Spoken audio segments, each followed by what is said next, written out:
जब भी कोई इंसान लोकोमोशन करेगा तो लोकोमोशन करेगा तो मूवमेंट तो होगी। बाइसेप की मसल को काट दिया और काट के जब देखा तो क्या देखा कि इस पूरी की पूरी मसल पे सबसे बाहर की साइड ये कवरिंग दिखाई दी। एच जोन जो था ये लेस डार्क पार्ट था। ये लेस डार्क क्यों था? ये लेस डार्क इसलिए था कि इसमें केवल और केवल मायोसिन प्रोटीन मिलता है। एक कोक्सल बोन ये और एक कोक्सल बोन ये दोनों की दोनों कोक्सल बोन भी आपस में जुड़ी हुई है इस व्हाइट कलर की स्ट्रक्चर के द्वारा जिसको बोलते हैं प्यूबिक सिम्फाइसिस। हेलो बच्चों, नमस्कार, जय पीडब्ल्यू। सभी फ्यूचर डॉक्टर्स को मेरा सलाम। क्या हाल चाल है? उम्मीद करता हूं सारे के सारे लोग एकदम खुश होंगे, स्वस्थ होंगे और बहुत अच्छे से पढ़ाई कर रहे होंगे। तो बेटा आज के इस बवंडर सेशन में हम डील करने वाले हैं जूलॉजी का एक बड़ा ही प्यारा सा, बड़ा ही खूबसूरत सा चैप्टर जिसका नाम है लोकोमोशन एंड मूवमेंट वाला चैप्टर। ये डील करने वाले हैं। तो बच्चे यहाँ पे हम बहुत जल्दी जल्दी इस पूरे के पूरे चैप्टर को रिवाइज करेंगे और एनसीईआरटी के सारे कंसेप्ट यहाँ पर कवर करे जाएंगे। तो जिन भी लोगों ने बहुत अच्छे से एनसीईआरटी पढ़ रखी होगी या वो ये सेशन देखने के बाद एनसीईआरटी करेंगे, उनकी लाइफ एकदम झिंगालाला हो जाएगी। मतलब हर एक एनसीईआरटी की लाइन दिमाग में छप जाएगी। चलिए तो दोस्तों शुरू करते हैं आज का बाउंडर लेक्चर। बच्चे अपन सबसे पहले बात करते हैं कि अपने पास टर्म ये आई कि सर लोकोमोशन एंड दूसरा वर्ड है मूवमेंट। इन दोनों में डिफरेंस क्या है? इन दोनों में डिफरेंस क्या है? बच्चे लोकोमोशन का मतलब होता है कि मैं यहां से चल के किसी दूसरी जगह गया। जब दूसरी जगह गया तो बॉडी में डिस्प्लेसमेंट है कि नहीं है? बिल्कुल है। तो कहने का मतलब जब बॉडी की लोकेशन बदल जाए, मतलब जगह बदल जाए, मतलब डिस्प्लेसमेंट हो, तो उसे क्या बोलेंगे? लोकोमोशन। क्या बोलेंगे? लोकोमोशन। मैं यहीं के यहीं खड़ा हूं, यहीं के यहीं खड़ा हूं, मेरी एलिमेंट्री कैनाल में वेव लाइक मूवमेंट हो रही है, हार्ट यहीं के यहीं बीटिंग कर रहा है, हार्ट यहीं के यहीं बीटिंग कर रहा है। मतलब बॉडी जो थी वो बॉडी अपनी जगह पे है। That is displacement of body क्या है? जीरो। हाँ कि ना? मैं यहीं पे कभी ऐसे खड़ा हो गया, मैं कभी ऐसे खड़ा हो गया, या कभी मैं सीधा खड़ा हो गया, तो बॉडी की केवल पोस्चर बदली। बॉडी की केवल क्या बदली? पोस्चर बदली, जगह तो सेम है। तो ध्यान रखना, जब डिस्प्लेसमेंट जीरो हो, बॉडी की केवल पोस्चर बदले, तो हम उसे क्या बोलेंगे? मूवमेंट बोलेंगे। इसीलिए हमने क्या कहा कि लोकोमोशन का मतलब है चेंज इन द लोकेशन और प्लेस ऑफ बॉडी, और मूवमेंट का मतलब है चेंज इन द पोजीशन और पोस्चर ऑफ द बॉडी। अब याद रखना, जब भी कोई इंसान लोकोमोशन करेगा तो लोकोमोशन करेगा तो मूवमेंट तो होगी, लेकिन मूवमेंट करते समय लोकोमोशन हो ये कोई जरूरी नहीं है। इसलिए मैंने कहा कि लोकोमोशन जो होती है वो ऑलवेज ऑलवेज मूवमेंट होती है, लेकिन मूवमेंट ऑलवेज लोकोमोशन नहीं होती। ये 5 स्टार लाइन है बिल्कुल एनसीईआरटी माता की। अब सवाल था, सर हम इस चैप्टर में बात किसके बारे में करने वाले हैं? हम मेनली बात करने वाले हैं किसके बारे में? लोकोमोशन के बारे में। चले, और याद करो हमारी बॉडी में लोकोमोशन कराने का काम कौन करती है? वो करती है मसल्स। वो कौन करती है? मसल्स करती है। हाँ कि ना? तो हम यहां पे बात करके चलेंगे कि जब बॉडी में लोकोमोशन हो रही है, हम एक जगह से दूसरी जगह जा रहे हैं, तो मसल्स के अंदर भी तो मूवमेंट हो रही है। मसल्स अपनी जगह पे कॉन्ट्रैक्ट हो रही है, रिलैक्स हो रही है, कॉन्ट्रैक्ट हो रही है, रिलैक्स हो रही है। तो कहने का मतलब ये था कि जब हम लोकोमोशन करते हैं तो मसल्स में मूवमेंट होती है, तभी बॉडी जो थी वो एक जगह से दूसरी जगह जा पाती है, लोकोमोशन कर पाती है। इसीलिए इस चैप्टर का नाम था लोकोमोशन एंड मूवमेंट। मतलब बिना मसल्स की मूवमेंट के हम एक जगह से दूसरी जगह नहीं जा सकते, लोकोमोशन नहीं कर सकते। अब सवाल था, सर तो आपने ये तो बता दिया कि हम ह्यूमन बीइंग के शरीर में लोकोमोशन करवाने के लिए मसल्स रेस्पॉन्सिबल है। आप बताइए कि धरती पे तो बहुत सारे अलग अलग टाइप के लिविंग ऑर्गेनिज्म है। हाँ है, तो उनमें कौन कौन से लोकोमोटरी ऑर्गन है? बड़े ध्यान से देखिएगा बेटा, धरती पे अपने पास बहुत सारे अलग अलग टाइप के ऑर्गेनिज्म है और उनमें अलग अलग टाइप के लोकोमोटरी ऑर्गन और स्ट्रक्चर्स जो है वो प्रेजेंट है। लाइक हम बात करके चले, एक लोकोमोटरी ऑर्गन है स्यूडोपोडिया। क्या है? सूडोपोडिया। सूडोपोडिया के द्वारा लोकोमोशन का एग्जाम्पल सबसे फेमस अपने पास है अमीबा। एक लोकोमोटरी ऑर्गन है सीलिया। बेटा इस सीलिया के द्वारा लोकोमोशन का सबसे फेमस एग्जाम्पल अपने पास है पैरामीशियम। हमारे पास लोकोमोटरी ऑर्गन है फ्लैजिला। अरे फ्लैजिला के द्वारा लोकोमोशन कौन करता है? यूग्लिना।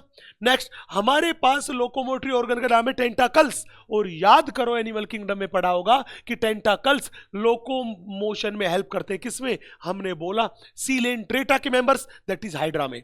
और हमने बोला हम ह्यूमन बीइंग का जो लोकोमोटरी ऑर्गन है वो लोकोमोटरी ऑर्गन क्या है? मसल्स। मतलब ये मसल्स ही थी जो लोकोमोशन में हेल्प करती है।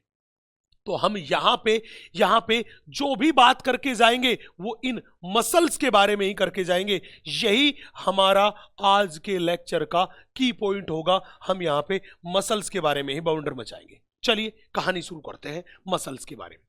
सबसे पहली सवाल यह था कि सर आप ये बताओ, हम यहां पे मसल्स के बारे में बात कर रहे हैं, अगर कोई हमसे ये पूछे कि मसल्स जो है इन मसल्स का ओरिजिन कैसे हुआ? बेटा याद रखना एम्ब्रियोनिक स्टेज में एक जर्मिनल लेयर थी हमारी बॉडी में जिसे बोलते हैं मीजोडर्म। एग्जैक्टली में मोस्टली मसल्स का जब भी कोई पूछे ओरिजिन कैसा तो मैं कह दूंगा मोस्टली मसल्स जो है उनका ओरिजिन मीजोडर्म से होता है। किससे होता है? मोस्टली मसल्स का ओरिजिन मीजोडर्म से होता है। मतलब हमारे शरीर में ऐसी मसल्स भी है जिनका ओरिजिन मीजोडर्म के अलावा किसी जर्मिनल लेयर से होता है, दैट इज एक्टोडर्म से होता है। वो कैसे?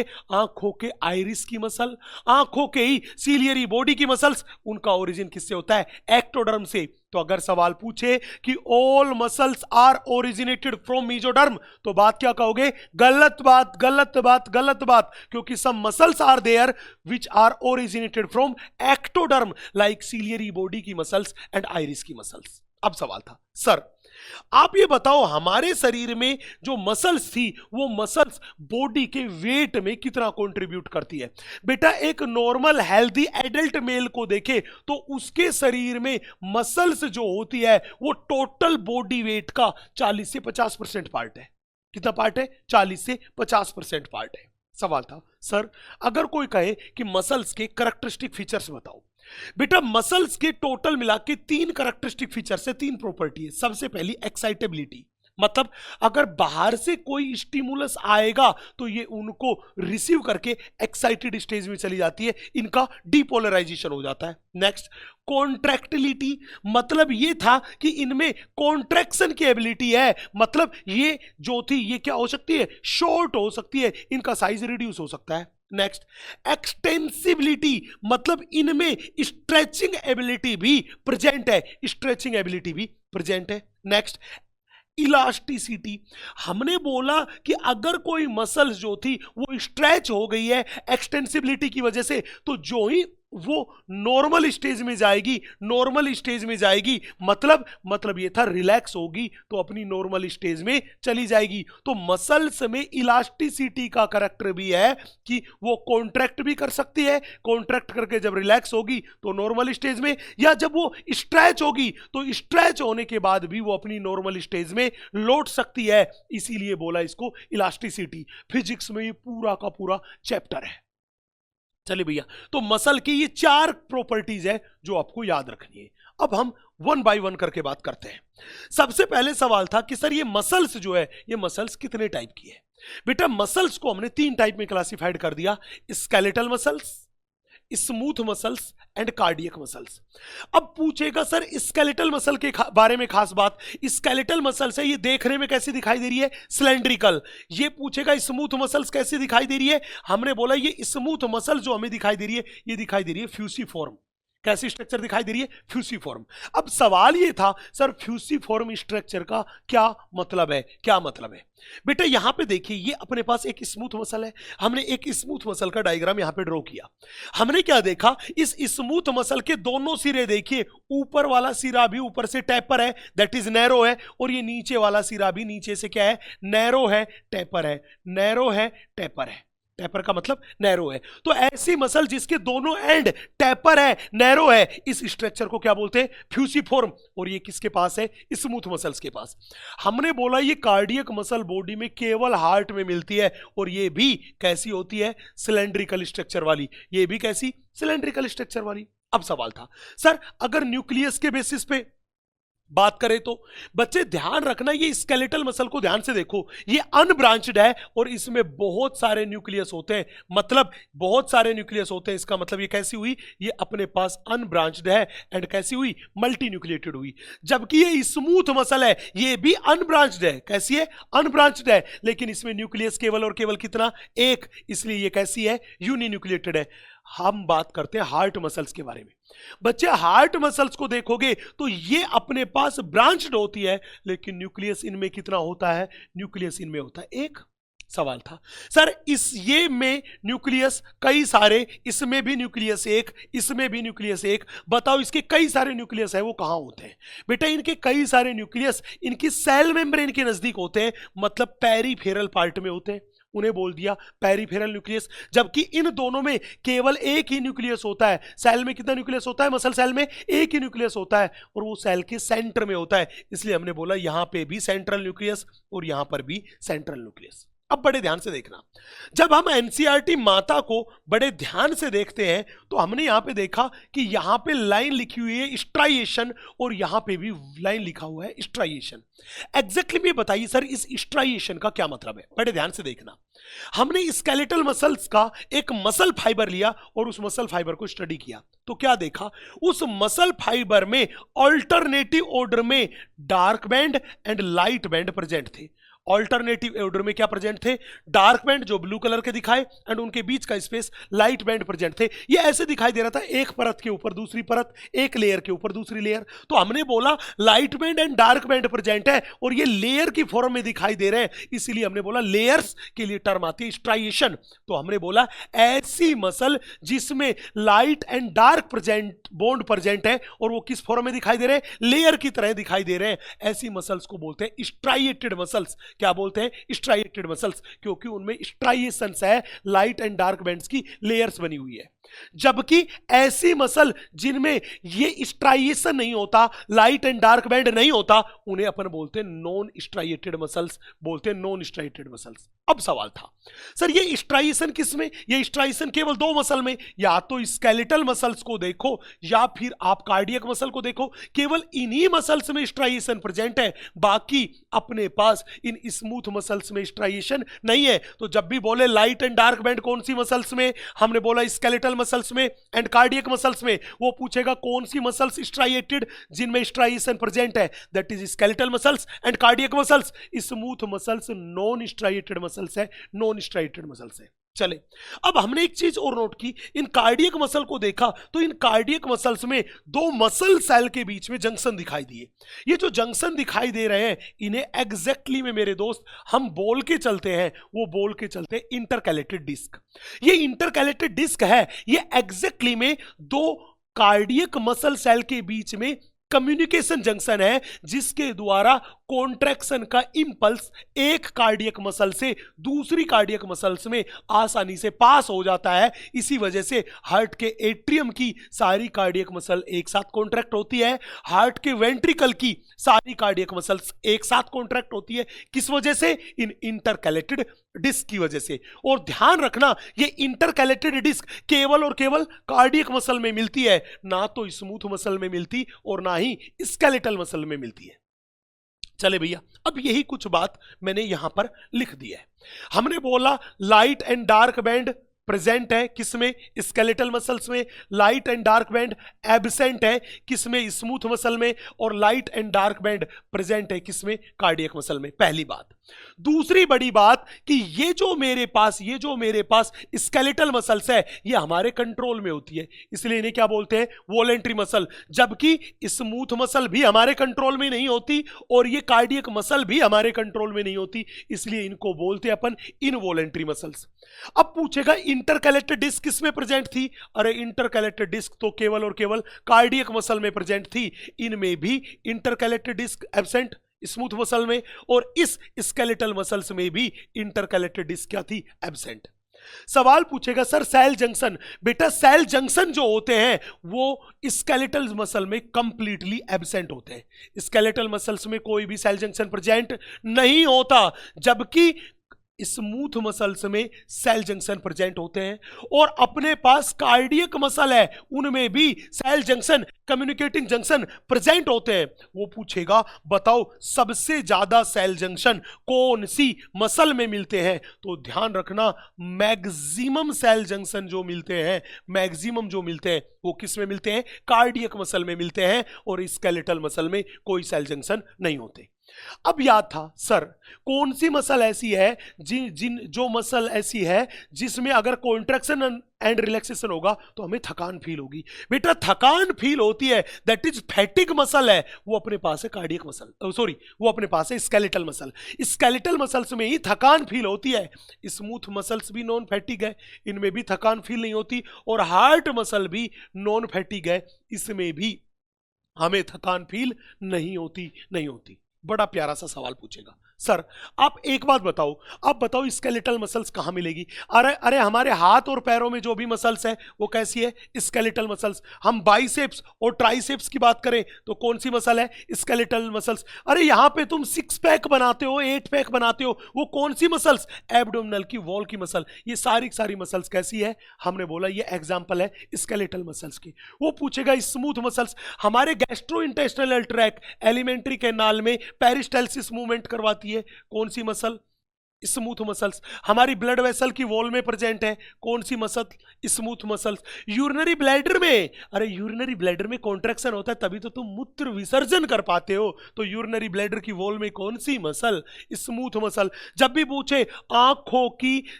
आइरिस और सीलियरी बॉडी में जो मसल्स ओरिजिन में कैसी थी, एक्टोडर्मल, वो भी कैसी है, हमने बोला स्मूथ मसल्स। तो ये सारे किसके एग्जांपल है, स्मूथ मसल्स के। लेकिन जब भी बोले कार्डियक मसल कहां पर मिलती है, हम कहेंगे ए दिल है मुश्किल, केवल और केवल हार्ट में मिलती है। चले अब हमारे इस पूरे चैप्टर में हमने बात जो किया है वो एक आइडिया तो तीनों टाइप की मसल्स का ले लिया, लेकिन वर्किंग मैकेनिज्म और फिजियोलॉजी ऑफ मसल में जितनी भी कहानी बताई है एनसीईआरटी माता ने वो केवल और केवल स्केलेटल मसल्स की बताई है। तो हम भी आप लोगों से बात करके चलते हैं मेरे दोस्त स्ट्रक्चर ऑफ मसल के बारे में, स्ट्रक्चर ऑफ मसल के बारे में। और मैं यहां पे जो भी बात कर रहा हूं स्ट्रक्चर ऑफ मसल में, वो कौन सी मसल के बारे में, मैं बात कर रहा हूं मेरे दोस्त स्केलेटल मसल्स के बारे में।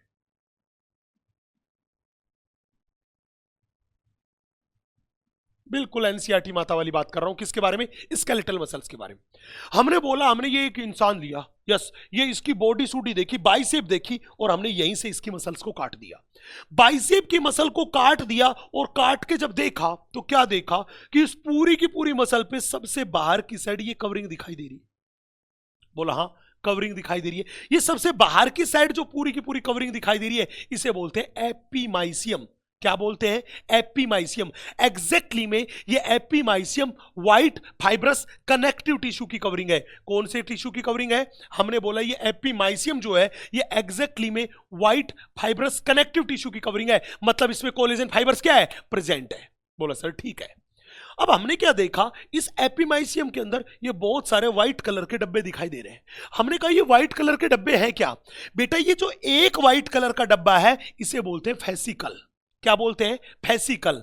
एक व्हाइट कलर के डब्बे क्या बोलते हैं, फेसिकल। तो मैं ये कह दूं कि ये बहुत सारे क्या हो गए मेरे पास, fascicle, that is group of fascicle, या मैं कहूं बंडल ऑफ फेसिकल। इन ग्रुप ऑफ फेसिकल के चारों तरफ ये पीले वाली कवरिंग है कि नहीं है, आप कहोगे हाँ, तो ये पीले वाली कवरिंग को क्या बोला, एपिमाइसियम। तो मैं ये कह दूं कि ये एपिमाइसियम जो थी ये मेरे पास कोलेजन फाइबर्स और व्हाइट फाइबर्स कनेक्टिव टिश्यू की बनी हुई एक ऐसी कवरिंग थी जो किसको कवर कर रही थी, जो कई सारे फेसिकल्स को कवर कर रही थी, मींस बंडल ऑफ फेसिकल्स को कवर करने का काम कर रही थी। कौन, एपिमाइसियम।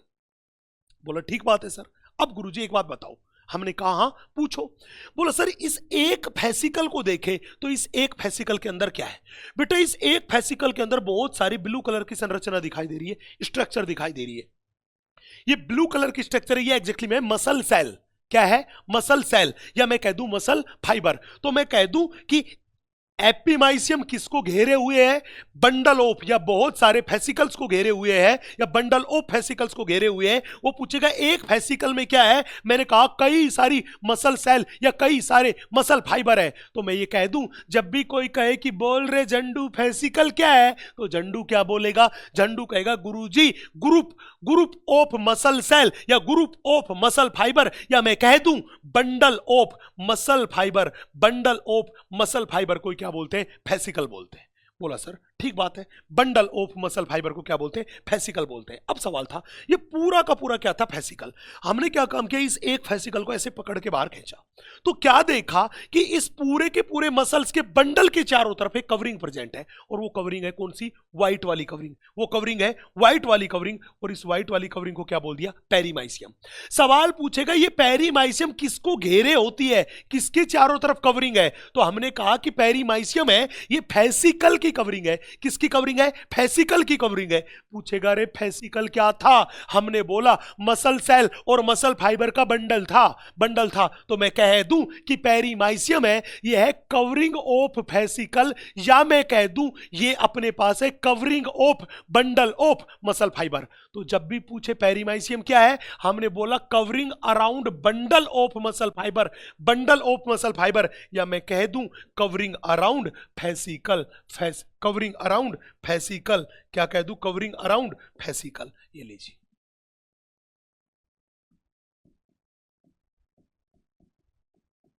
Covering around fascicle. तो एक फेसिकल की कवरिंग या बंडल ऑफ मसल फाइबर की कवरिंग को क्या बोलते हैं? पेरीमाइसियम। अब दिमाग में आया सर चलो ठीक बात है गुरुजी, यहां पे आप बताओ ये अपन ने इस पेरीमाइसियम में देखो ये लाल लाल कलर की स्ट्रक्चर है, हमने कहा हाँ, उसके अंदर की साइड ब्लू कलर की स्ट्रक्चर है, हाँ, हमने इसको पकड़ के बाहर खींचा। जब बाहर पकड़ के खींचा तो क्या देखा? ये लाल लाल वाली जो कवरिंग आपको दिखाई दे रही है मेरे दोस्त, इस लाल वाली कवरिंग को बोलते हैं एंडोमाइसियम। क्या बोलते हैं? एंडोमाइसियम। और ये ब्लू कलर की स्ट्रक्चर जो दिखाई दे रही है ये क्या थी? Muscle cell. क्या थी? Muscle cell. और इस मसल सेल की कवरिंग जो थी या मसल सेल की सेल मेम्ब्रेन जो थी उसे बोलते हैं सार्कोलेमा।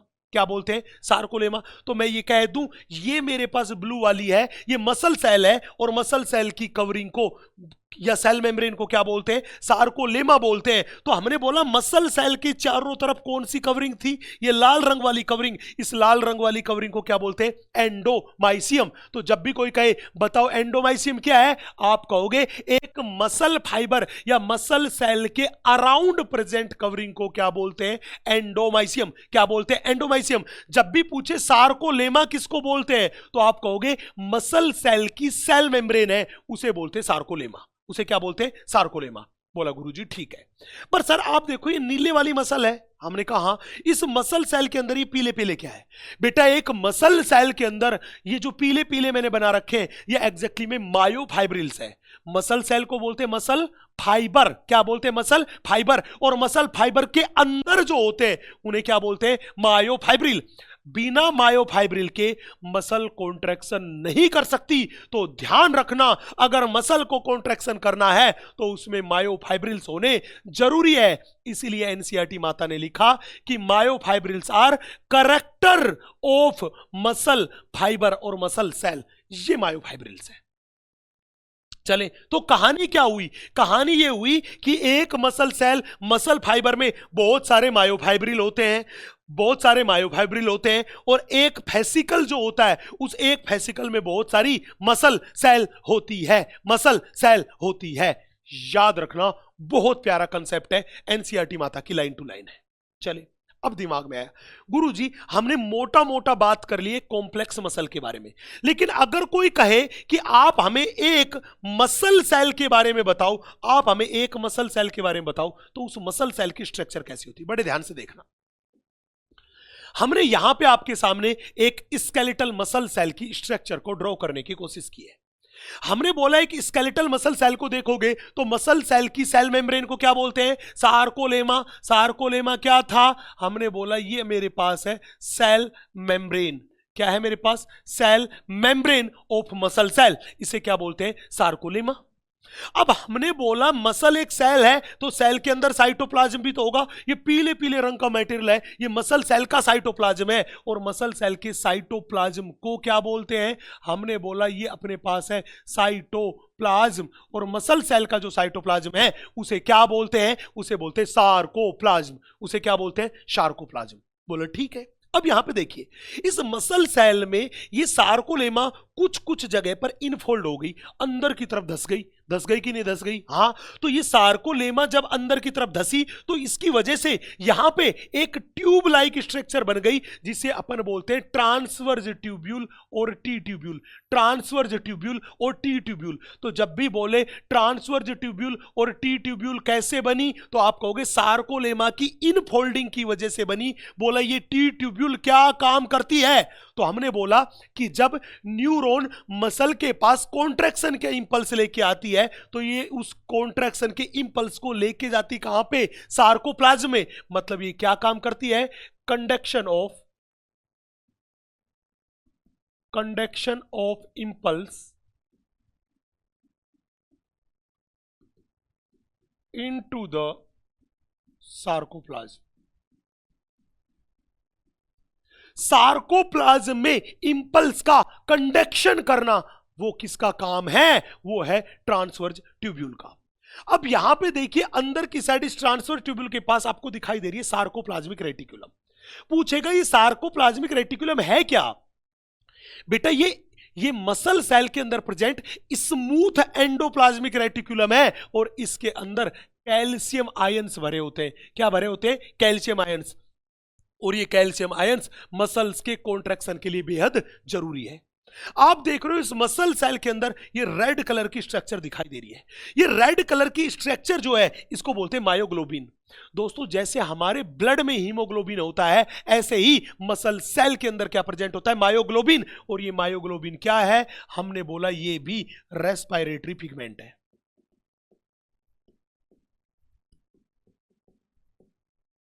ये भी अपने पास रेस्पिरेटरी पिगमेंट है, जो क्या काम करता है? ये रेस्पिरेटरी पिगमेंट रेस्पिरेशन में हेल्प करता है, गैस के ट्रांसपोर्ट में हेल्प करता है। नेक्स्ट, यहां पे देखिए इन सेल में ये ब्लू ब्लू कलर की स्ट्रक्चर मैंने बना रखी है। ये ब्लू ब्लू कलर की स्ट्रक्चर है, ये मसल सेल की माइटोकॉन्ड्रिया है, और इन माइटोकॉन्ड्रिया को बोलते हैं सार्कोसोम। तो जब भी बोले मसल सेल के माइटोकॉन्ड्रिया को क्या बोलते हैं? आप कहोगे सार्कोसोम बोलते हैं। मसल सेल के माइटोकॉन्ड्रिया को क्या बोलते हैं? यहां रखना, मसल सेल के माइटोकॉन्ड्रिया क्या बोलते हैं? आप कहोगे सार्कोसोम बोलते हैं। और सार्कोसोम का माइटोकॉन्ड्रिया का क्या काम था? एनर्जी प्रोवाइड करवाना। अब यहां पे देखिए रेड रेड कलर की स्ट्रक्चर दिखाई दे रही होगी। याद करो, मैंने बोला था एक मसल सेल में बहुत सारे मायोफाइब्रिल्स प्रेजेंट होते हैं। मायोफाइब्रिल्स प्रेजेंट होते हैं, और ये मायोफाइब्रिल केवल और केवल किसमें? मसल सेल में प्रेजेंट होते हैं। इन्हीं की वजह से मसल्स में कॉन्ट्रैक्शन एंड रिलैक्सेशन की एबिलिटी होती है। सवाल था, गुरुजी आपने बोला था कि एक मसल सेल जो थी, जब उसकी फिजियोलॉजी के बारे में बात करेंगे तो हम डायग्राम बना रहे हैं स्केलेटल मसल्स का, और आपने बताया था स्केलेटल मसल जो है वो अनब्रांचेड एंड मल्टी न्यूक्लिएटेड है। हमने कहा, अब ध्यान से देखिए, ये एन एन एन जो लिखा दिखाई दे रहा है, ये एन मतलब होता है न्यूक्लियस। एन मतलब क्या होता है? इस एन एन एन का मतलब मेरे पास होता है मेरे दोस्त न्यूक्लियस। आप देखिए इस मसल सेल में बहुत सारे न्यूक्लियस हैं, और सारे के सारे न्यूक्लियस को ध्यान देखना वो किसके नजदीक है? सार्कोलेमा के नजदीक है। तभी तो मैंने बोला था कि मसल सेल में जो न्यूक्लियस है वो कैसे है? पेरिफेरल न्यूक्लियस है, क्योंकि वो cell membrane that is sarcolemma के नजदीक है। तो मैं ये कह दूं कि जब भी स्केलेटल मसल्स के बारे में पूछे तो इसमें मैनी न्यूक्लियस प्रेजेंट, बहुत सारे न्यूक्लियस प्रेजेंट है। मतलब ये कैसी है? Multi nucleated. अरे ये मैनी न्यूक्लियस प्रेजेंट है, मतलब ये मल्टी न्यूक्लिएटेड है। तो हमने बोला इस मसल सेल को, जो कि ये मल्टी न्यूक्लिएटेड है, इसको अपन बोलते हैं सिनसाइशियल सेल। कैसी सेल बोलते हैं? सिनसाइशियल सेल या सिनसाइटियम। सिनसाइशियल सेल या सिनसाइटियम क्यों? क्योंकि इसमें बहुत सारे न्यूक्लियस है, ये मल्टी न्यूक्लिएटेड है। चले, ये हमने बात करी किसके बारे में? मसल सेल के बारे में। अब सवाल था सर आपने मसल में बोला कि ये जो अपने पास मायोफाइब्रिल्स है ये बड़े काम की चीज है। हमने कहा भैया ये मायोफाइब्रिल्स बड़े काम की चीज है, इनके बिना मसल में कॉन्ट्रैक्शन नहीं होता, इसलिए भी हद काम की चीज है। एग्जैक्टली में ये मायोफाइब्रिल बड़े काम की चीज है। और थोड़ी देर पहले आपने बताया था कि इन मायोफाइब्रिल में ही light and dark band present होते हैं, जिसकी वजह से मसल्स में स्ट्राइएशंस बन जाते हैं, लेयर्स बन जाती है, और उस मसल्स को बोला था स्ट्राइएटेड मसल्स। और ये स्केलेटल मसल्स भी कैसी है? स्ट्राइएटेड मसल्स है। तो सबसे पहले तो ये बताइए ये मायोफाइब्रिल बनते किस चीज से हैं, और फिर बताना कि वो लाइट एंड डार्क बैंड कैसे थे। चलो भाई साहब कहानी के बारे में बात करते हैं हम आगे चल के। यस, हमने बोला हम आपसे बात कर रहे हैं स्ट्रक्चर ऑफ मायोफाइब्रिल्स के बारे में। बच्चे मैं सबसे पहले आपको बता दूं ये मायोफाइब्रिल्स जो है ये एग्जैक्टली में एक्टिन एंड मायोसिन प्रोटीन से बने होते हैं। तो हमने बोला किससे बनते हैं? Made up of actin that is thin filament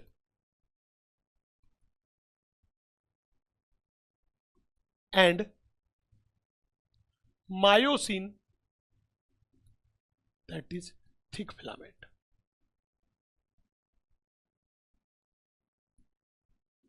इनसे मिलके बनते हैं। दूसरी बड़ी बात हमने बोला यही तो थे जिनमें लाइट एंड डार्क बैंड जो होते हैं वो क्या होते हैं? प्रेजेंट। मतलब इसी में क्या है? Alternative light and dark bands are present. ये प्रेजेंट होते हैं। Alternative light and dark bands जो होते हैं वो होते प्रेजेंट। बोला सर कैसे? बड़े ध्यान से देखो बेटा, यहां पे हमने ये एक एनसीईआरटी माता का ही डायग्राम लिया। इस एनसीईआरटी माता के डायग्राम को बड़े ध्यान से बड़े इत्मीनान से मेरे दोस्त देखेंगे तो आपको ये पता चल रहा होगा, ये आइडिया लग रहा होगा कि इस डायग्राम में ये व्हाइट कलर का रीजन दिखाई दे रहा है, ये तो है लाइट कलर का, और ये जो ब्लैक दिखाई दे रहा है ये मेरे पास है डार्क कलर का। ये कैसा है? डार्क कलर का। तो ये व्हाइट वाला पार्ट है, व्हाइट वाला पार्ट है, इसको बोलते हैं लाइट बैंड। क्या बोलते हैं? Light band. और इस लाइट बैंड का ही दूसरा नाम है I band, that is isotropic band, that is isotropic band. इस पूरे के पूरे आइसोट्रोपिक बैंड की लंबाई कितनी है? वो है 1 माइक्रोमीटर। कितनी है? 1 माइक्रोमीटर। इसके बाद अल्टरनेटिव बोला तो इसके बाद अगला बैंड कौन सा है? हमने बोला ये है डार्क बैंड। ये जो काला दिखाई दे रहा है ये पूरा का पूरा क्या है? Dark band, dark band. और इस डार्क बैंड को भी बोलते हैं A band, that is anisotropic band, anisotropic band. और इसकी लंबाई है वो 1.5 माइक्रोमीटर है। क्या है? 1.5 माइक्रोमीटर है।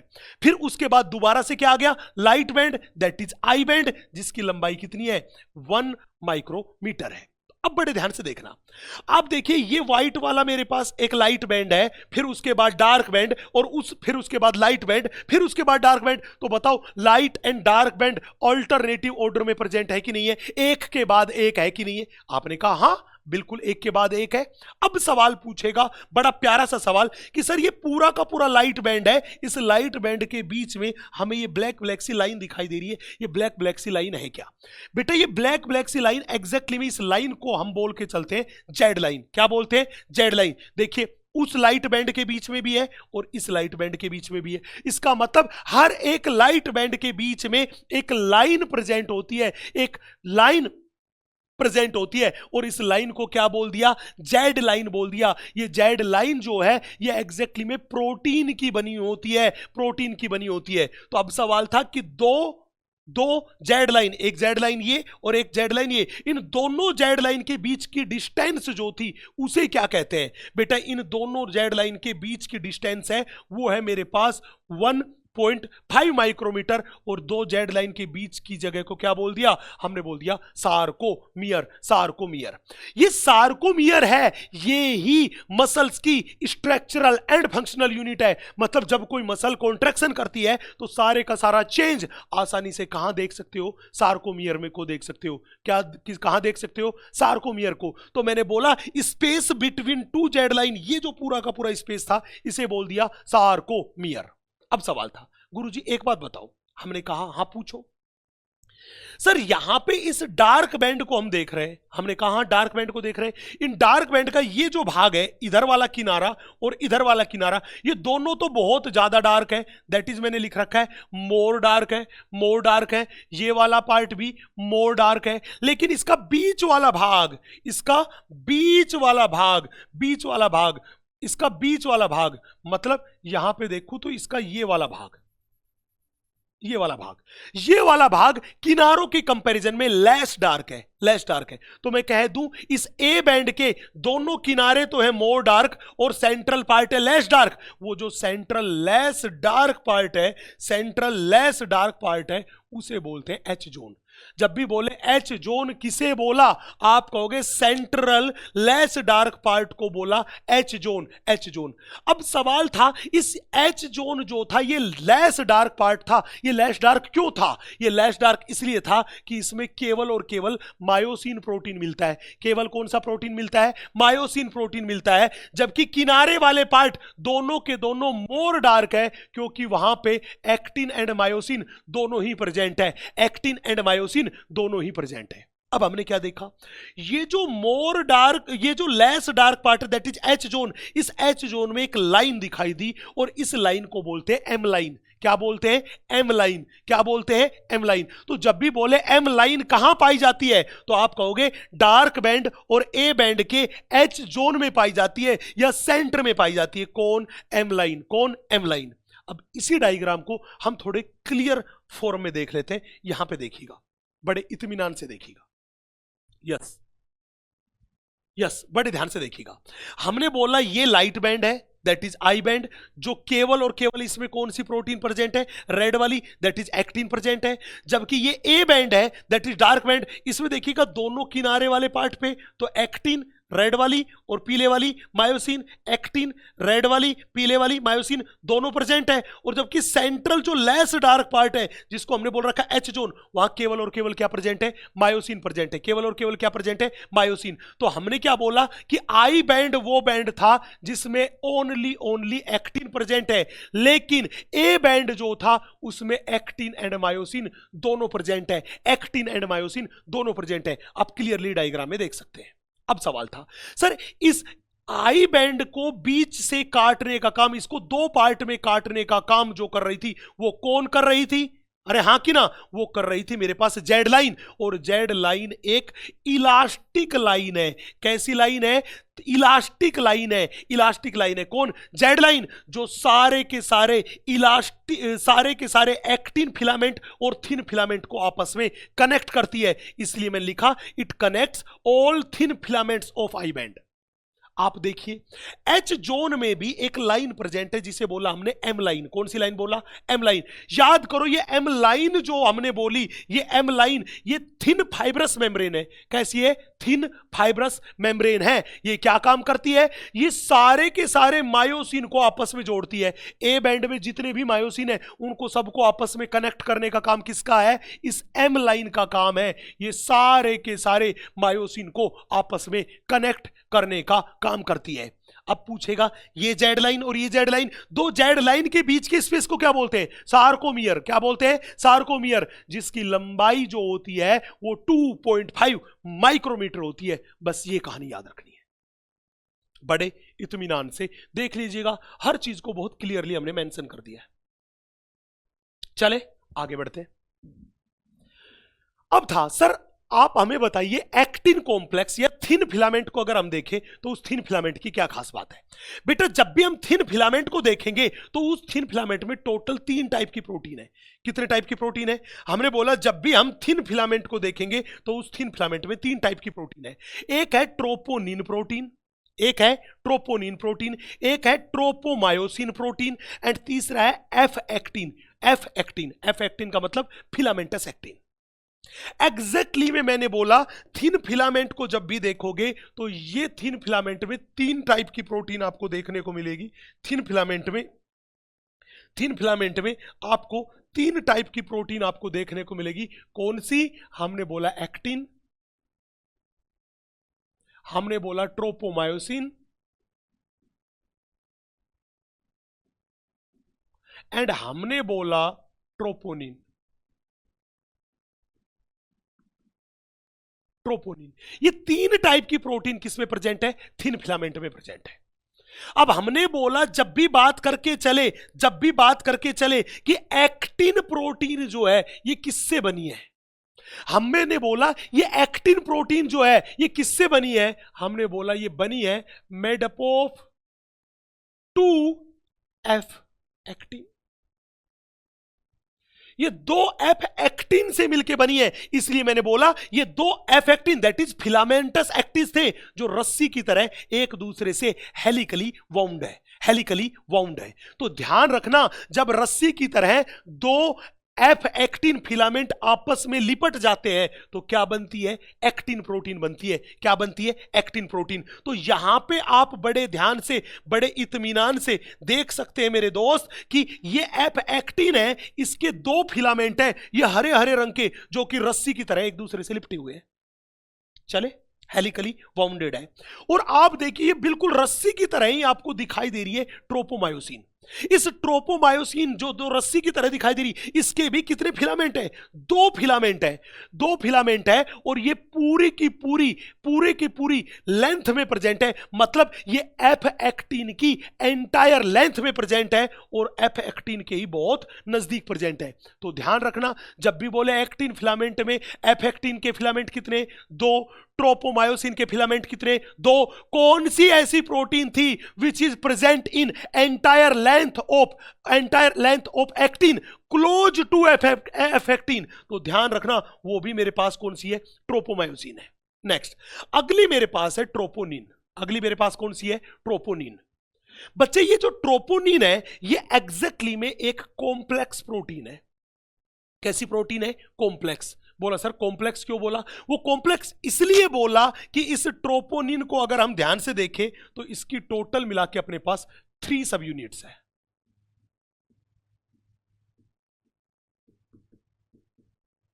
इसकी टोटल अपने पास कितनी सब यूनिट्स है? 3। बोला कौन कौन सी? एक को बोलते हैं टीपीटी, एक को बोलते हैं टीपीसी और एक को बोलते हैं टीपीआई। बोला सर मतलब क्या था? अरे टीपी का मतलब ट्रोपोनिन और टी का मतलब ट्रोपोमायोसिन। मतलब ये वो सब यूनिट है जो कि ट्रोपोमायोसिन से जुड़ती है। किससे जुड़ती है? ट्रोपोमायोसिन से जुड़ती है। ट्रोपोमायोसिन से जुड़ती है। यस कि नो? हमने बोला दूसरी सब यूनिट, हमने बोला टीपी का मतलब ट्रोपोनिन, सी का मतलब कैल्शियम। ये वो था जिससे कैल्शियम आके जुड़ता है। नेक्स्ट अपने पास अगली वाली वो है टीपीआई। टीपी का मतलब ट्रोपोनिन और आई का मतलब इनहिबिटरी। ये वो है जो एक्टिन एंड मायोसिन की बाइंडिंग को इनहिबिट करती है। मतलब एक्टिन प्रोटीन पर जो मायोसिन बाइंडिंग साइट है जहां से मायोसिन जुड़ता है ये उसको ढके रखती है, उसे मास्क करे रखती है ताकि मायोसिन और एक्टिन आपस में जुड़ नहीं पाए। इसलिए ये एक्टिन मायोसिन बाइंडिंग को क्या करती है? इनहिबिट करती है। अब याद रखना, हमने बोला एफ एक्टिन के भी 2 फिलामेंट थे जो हेलिकली वाउंड थे। हमने बोला ये ट्रोपोमायोसिन जो है ये भी 2 फिलामेंट वाली थी, ये रस्सियां जो कि एंटायर लेंथ ऑफ एक्टिन में प्रेजेंट थी या एंटायर लेंथ ऑफ एक्टिन में प्रेजेंट थी क्लोज टू एफ एक्टिन। बोला हाँ, लेकिन यहां पे देखिए ट्रोपोनिन को देखना। इस ट्रोपोनिन के देखो ये 3 सब यूनिट यहां पे दिखाई दी, फिर यहां पे दिखाई दी, फिर यहां पे दिखाई दी। क्या ये एंटायर लेंथ में है? आप कहोगे नहीं। तो ध्यान रखना ट्रोपोनिन जो होती है वो ट्रोपोमायोसिन के ऊपर प्रेजेंट होती है लेकिन एंटायर लेंथ में नहीं, कहीं कहीं पे। एक बार यहां पे दिखाई दी, फिर थोड़ा सा इंटरवल आ गया, फिर यहां पे दिखाई दी, फिर थोड़ा सा इंटरवल आ गया, फिर यहां पे दिखाई दी। इसीलिए हमने बोला located on tropomyosin at regular interval. कौन? ट्रोपोनिन। इन्हीं से मिलके बनता है एक्टिन फिलामेंट या थिन फिलामेंट। अब अगली कौन सी थी? अगली मेरे पास है वो है structure of myosin protein thick filament. बेटा याद रखना ये मायोसिन जो है ये भी एक पॉलीमर ऑफ मीरोमायोसिन है। एक्टिन जो थी वो एक्टिन भी एक पॉलीमर है। एक्टिन भी क्या है? पॉलीमर है। किसका? हमने बोला जी एक्टिन का। हमने बोला ये एक्टिन प्रोटीन जो आपको दिखाई दे रही है ये भी मेरे पास क्या है? Polymer of G actin. Polymer of G actin. ध्यान रखना ये एक्टिन भी क्या है मेरे पास? हमने बोला ये अपने पास है polymer of G actin, that is globular actin का पॉलीमर है। और अपने पास मेरे दोस्त ये जो मायोसिन आपको दिखाई दे रही है, ये जो मायोसिन आपको दिखाई दे रही है, ये मायोसिन भी क्या है? पॉलीमर है। बोला किसका पॉलीमर है? हमने बोला मीरोमायोसिन का पॉलीमर है। बोला सर मतलब एक मायोसिन में लगभग 300 मीरोमायोसिन होती है और उन 300 मीरोमायोसिन के जुड़ने से बनती है क्या? एक मायोसिन प्रोटीन। सवाल था गुरुजी अगर एक मीरोमायोसिन को देखें तो वो एक मीरोमायोसिन हमें कैसी दिखाई देगी? हमने बोला हम बात कर रहे हैं एक मीरोमायोसिन के बारे में।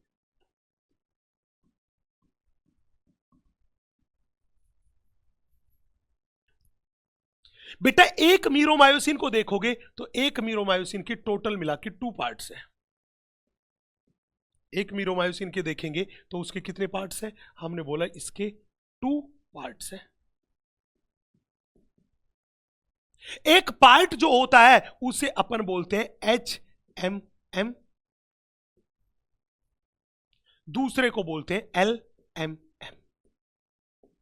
HMM का मतलब हैवी मीरोमायोसिन, LMM का मतलब लाइट मीरोमायोसिन। तो ध्यान रखना एनसीईआरटी माता ने ये जो डायग्राम बना के दे रखा है, ये मायोसिन का नहीं बना के दे रखा, मायोसिन की monomer unit that is meromyosin का डायग्राम है। किसका डायग्राम है? मीरोमायोसिन का डायग्राम है। और ये मीरोमायोसिन जो थी उस मीरोमायोसिन में 2 पॉलीपेप्टाइड चेल ऐसे लिपटी हुई है जैसे 2 सांप आपस में लिपट गए हो, 2 सांप आपस में लिपट गए हो। तो ये जो सांप की तरह लिपटी हुई स्ट्रक्चर दिखाई दे रही है एग्जैक्टली ये एक मीरोमायोसिन है। इस मीरोमायोसिन को बड़े ध्यान से देखना। इस सांप की ये टेल वाला पार्ट, कौन सा पार्ट? Tail part. हाँ जी, सांप का ये कौन सा पार्ट? ये टेल वाला पार्ट, यहां से यहां तक का, इसको बोलते हैं लाइट मीरोमायोसिन। क्या बोलते हैं? Light meromyosin. और जहां पे ये सांप थोड़ा सा ऊपर उठा हुआ है, ये वाला पार्ट, इसको बोल दिया हमने शॉर्ट आर्म। क्या बोल दिया इसको? Short arm. और फिर ये ऊपर वाली मुंडी, इसको बोल दिया ग्लोबुलर हेड। क्या बोल दिया? Globular head. तो हमने बोला कि ये पूरा का पूरा फ्लैट था, ये पूरा का पूरा फ्लैट था। जो ऐसे उठा हुआ पार्ट था, जो ऐसे उठा हुआ पार्ट था, ये छोटा सा पार्ट प्लस ये पार्ट, ये छोटे से पार्ट को बोल दिया शॉर्ट आर्म और इसको बोल दिया ग्लोबुलर हेड। इन दोनों को मिला के बोलते हैं अपन HMM, या इसे ही बोलते हैं क्रॉस आर्म। HMM या इसे ही क्या बोल दिया? Cross arm. तो मैं ये कह दूं मीरोमायोसिन के कितने पार्ट? हमने बोला 2 पार्ट में डिवाइडेड होती है। टेल वाला part light meromyosin and short arm plus globular head, उसे बोलते हैं हैवी मीरोमायोसिन। और यही किसका फॉर्मेशन करते हैं? क्रॉस आर्म बनाते हैं, क्रॉस आर्म बनाते हैं। अब हमने कहा भैया ध्यान से इसकी मुंडी को देखो। जब इसके हेड को देखा तो हेड पे हमें 2 साइट मिली। कितनी साइट मिली? 2 साइट। बोला सर हेड पे कौन कौन सी 2 साइट आपको मिल गई? कौन कौन सी 2 साइट आपको मिल गई? हमने कहा जी इत्मीनान से देखिए, हेड पे ऊपर की साइड जो मैंने लाल कलर से बना दी, हेड पे ऊपर की साइड जो मैंने लाल कलर से बना दी वो है एक्टिन बाइंडिंग साइट। मतलब इन्हीं के द्वारा ये मायोसिन का हेड जाके एक्टिन प्रोटीन से जुड़ेगा। किससे जुड़ेगा? एक्टिन प्रोटीन से जुड़ेगा। इधर जो ये ग्रीन ग्रीन कलर की दिखाई दे रही है ये है एटीपी बाइंडिंग साइट। मतलब यहां पे एटीपी जुड़े होते हैं और उस एटीपी को तोड़ने के लिए क्या चाहिए? ATPase enzyme. तो जब भी बोले कि बताओ एक मीरोमायोसिन जो होता है उस पे एटीपीएज एंजाइम की साइट कितनी? आप कहोगे 2। कितनी? 2। वो पूछेगा एक मीरोमायोसिन पे एक्टिन बाइंडिंग साइट कितनी? आप कहोगे 2। वो कहेगा ये साइट कौन से भाग पे पाई जाती है? तो ध्यान रखना HMM या क्रॉस आर्म पे पाई जाती है। HMM या क्रॉस आर्म पे पाई जाती है, या मैं कह दूं हेड पार्ट पे पाई जाती है। तो चाहे पूछे एटीपी बाइंडिंग साइट, चाहे पूछे एक्टिन बाइंडिंग साइट, वो हमेशा मीरोमायोसिन के HMM, क्रॉस आर्म या मैं कहूं हेड पर पाई जाती है। हेड पर पाई जाती है। तो याद रखना H फॉर हेड और H फॉर HMM। हेड किसका पार्ट है? HMM का पार्ट है। याद रखना, याद रखना। यहां पे जाके मायोसिन की कहानी क्या होती है? खलास। हम थोड़ा आगे बढ़ते हैं। यस, अब सवाल था सर अगर एक मसल में कॉन्ट्रैक्शन करवाना है तो मसल में कॉन्ट्रैक्शन की मैकेनिज्म क्या है? बेटा मसल में कॉन्ट्रैक्शन को समझाने के लिए एक थ्योरी दी गई जिसे बोलते हैं स्लाइडिंग फिलामेंट थ्योरी। क्या बोलते हैं? Sliding filament theory. सवाल था ये थ्योरी क्या कहती है? बेटा ये थ्योरी ये कहती है कि जब भी मसल में कॉन्ट्रैक्शन होता है, जब भी मसल में कॉन्ट्रैक्शन होता है तो thin filament, that is thin मतलब एक्टिन फिलामेंट, स्लाइड करता है, फिसलता है किसके ऊपर? थिक फिलामेंट के ऊपर, दैट इज मायोसिन के ऊपर। कि जब भी मसल में कॉन्ट्रैक्शन होगा तो थिन फिलामेंट थिक फिलामेंट के ऊपर स्लाइड करेगा, फिसलेगा। यही बात बोली तो उसने क्या बोला? Sliding of thin filament over the thick filament, over the thick filament. यही बात थी मसल कॉन्ट्रैक्शन की। बोला सर आप बताओ, अगर मसल में कॉन्ट्रैक्शन करेगा तो थिन फिलामेंट थिक फिलामेंट के ऊपर फिसलेगा, इसका मतलब थिक फिलामेंट तो अपनी जगह पे रहेगा फिक्स, और थिन फिलामेंट जो था वो करेगा मूव। वो क्या होगा? मूव। बोला हाँ कि ना? बोला यस। अब सवाल था कि अगर मसल में कॉन्ट्रैक्शन करवाना है तो क्या करना पड़ेगा? बेटा मसल में कॉन्ट्रैक्शन करवाने के लिए हमारे सेंट्रल नर्वस सिस्टम से सिग्नल आएगा। तो हमने बोला मसल में कॉन्ट्रैक्शन करवाना है, अगर मसल में कॉन्ट्रैक्शन को इनिशिएट करना है तो उसके लिए सिग्नल कहां से चाहिए? सेंट्रल नर्वस सिस्टम से सिग्नल चाहिए। अब याद करो, नर्वस सिस्टम ने तुमने पढ़ा होगा कि सेंट्रल नर्वस सिस्टम से सिग्नल को लेकर आने वाली न्यूरॉन, ऐसी न्यूरॉन जो सेंट्रल नर्वस सिस्टम से सिग्नल को बॉडी के ऑर्गन्स तक लेके आती है, उन्हें बोलते हैं मोटर न्यूरॉन। क्या बोलते हैं? Motor neuron. क्या बोलते हैं? Motor neuron. अब बोला सर ठीक बात है, ठीक बात है सर। अब गुरुजी एक बात बताओ। हमने कहा क्या? सर एनसीईआरटी ने एक टर्म दे रखी है, ए मोटर यूनिट। तो आप बताओ ना, हम इस एक मोटर यूनिट को कैसे काउंट करें? कैसे काउंट करें? बेटा एक मोटर यूनिट जब भी आपको बनानी होगी, एक मोटर यूनिट जब भी बनानी होगी, जब भी एक मोटर यूनिट के बारे में बात करके चले तो ध्यान रखना, इस एक मोटर यूनिट को बनाने के लिए आपको एक मोटर न्यूरॉन की जरूरत पड़ेगी। एक मोटर न्यूरॉन। और ये एक मोटर न्यूरॉन है, ये इंपल्स को सप्लाई करती है लगभग 50 के आसपास मसल फाइबर को। कितने मसल फाइबर को? 50 के आसपास मसल फाइबर को। तो हमने बोला प्लस मैनी मसल फाइबर्स। तो जब भी ध्यान रखना एक मोटर यूनिट का फॉर्मेशन कैसे हुआ, अगर कोई पूछे तो याद रखना, एक मोटर यूनिट बनाने के लिए एक motor neuron plus many muscle fibre चाहिए, क्योंकि एक मोटर न्यूरॉन सिग्नल लेके जाती है, वो लगभग 50 के आसपास मसल फाइबर के पास लेके जाती है, याद रखना। अब सवाल था सर इसका मतलब मोटर न्यूरॉन सिग्नल लेके आएगी, किसके पास लेके आएगी? मसल सेल के पास। हमने कहा हाँ, तो यहां पे देखो motor neuron and muscle cell की cell membrane that is sarcolemma के बीच एक जंक्शन बनेगा कि नहीं बनेगा? आपने कहा यस सर। तो ध्यान रखना, motor neuron and muscle cell के बीच या उसकी सार्कोलेमा के बीच जो जंक्शन बनता है, उस जंक्शन को ही हम बोलते हैं न्यूरोमस्कुलर जंक्शन या मोटर एंड प्लेट। तो जब भी बोले मोटर एंड प्लेट या न्यूरोमस्कुलर जंक्शन क्या था, तो आपको कहोगे ऐसा जंक्शन जो motor neuron and muscle fibre की सार्कोलेमा के बीच बनता है, उसे बोलते हैं न्यूरोमस्कुलर जंक्शन या मोटर एंड प्लेट। अब सवाल था सर अगर हमसे कोई पूछे कि एक मसल में कॉन्ट्रैक्शन कैसे होता है? बच्चे हमने बोला कि मसल में जब भी कॉन्ट्रैक्शन करवाना होगा, कॉन्ट्रैक्शन का इनिशिएशन कहां से होगा? हमने बोला जब मोटर सिग्नल आएगा सेंट्रल नर्वस सिस्टम से, तब होगा।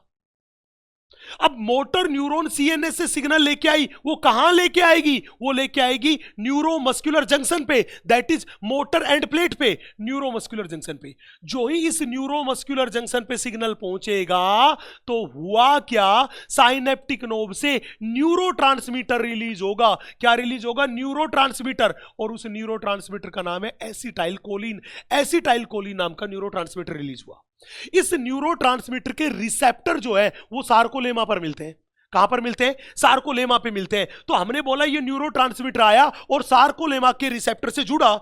जो ही सार्कोलेमा के रिसेप्टर से ये न्यूरोट्रांसमीटर जुड़ेगा, इस सार्कोलेमा में एक्शन पोटेंशियल डेवलप होगा, इंपल्स जनरेट होगा। इसको ही तो अपन बोलते हैं इंपल्स। एक्शन पोटेंशियल डेवलप होगा, इंपल्स जनरेट होगा, मतलब ये सार्कोलेमा का डीपोलराइजेशन हो जाएगा, ये एक्साइटेड स्टेज में चली जाएगी।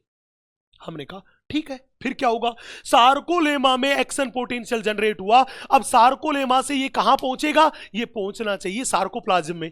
उस सार्कोप्लाज्म में ही तो क्या प्रेजेंट थे, मायोफाइब्रिल, वहां तक पहुंचाना है। अब सवाल था सार्कोप्लाज्म में इस एक्शन पोटेंशियल को लेके कौन जाए। याद करो हमने बोला था टी ट्यूब्यूल, क्या बोला था, टी ट्यूब्यूल। हमने बोला ये जो मेरे पास इंपल्स था, एक्शन पोटेंशियल था, ये थ्रू टी ट्यूब्यूल्स कहां पे पहुंचा, सार्कोप्लाज्म में पहुंचा। जब सार्कोप्लाज्म में गया तो वहां पे प्रेजेंट थी सार्कोप्लाज्मिक रेटिकुलम, और उन सार्कोप्लाज्मिक रेटिकुलम के पास जो ही इंपल्स पहुंचा वहां से रिलीज होने शुरू हो गए कैल्शियम आयंस। याद करो सार्कोप्लाज्मिक रेटिकुलम में कैल्शियम आयन भरे पड़े थे जो कि मसल के कॉन्ट्रैक्शन के लिए, कॉन्ट्रैक्शन में बहुत इंपॉर्टेंट रोल प्ले कर रहे थे या उसके लिए बेहद जरूरी थे। ये कैल्शियम आयन जो थे, ये कैल्शियम आयन यहां से निकले और जाके किससे जुड़ गए, याद करो ट्रोपोनिन जो थी उसकी 3 सब यूनिट थी, ये ट्रोपोनिन से जुड़े, और ट्रोपोनिन की कौन सी सब यूनिट से जुड़े, टीपीसी से जुड़े, टीपीसी से जुड़े।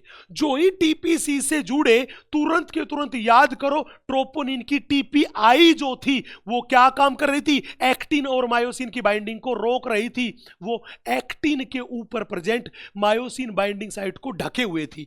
जो ही कैल्शियम जुड़े तुरंत के तुरंत एक्टिन बाइंडिंग साइट जो थी मायोसिन पे, सॉरी एक्टिन पर जो मायोसिन बाइंडिंग साइट थी वो क्या होगी, एकदम फ्री हो गई। और हुआ क्या, हमने बोला यही हुआ, unmask the myosin binding site on actin, वो हो गई फ्री, अनमास्क हो गई। अब क्या हुआ, अब हमने बोला अब बारी थी कि भाई साहब मायोसिन में चेंज हो।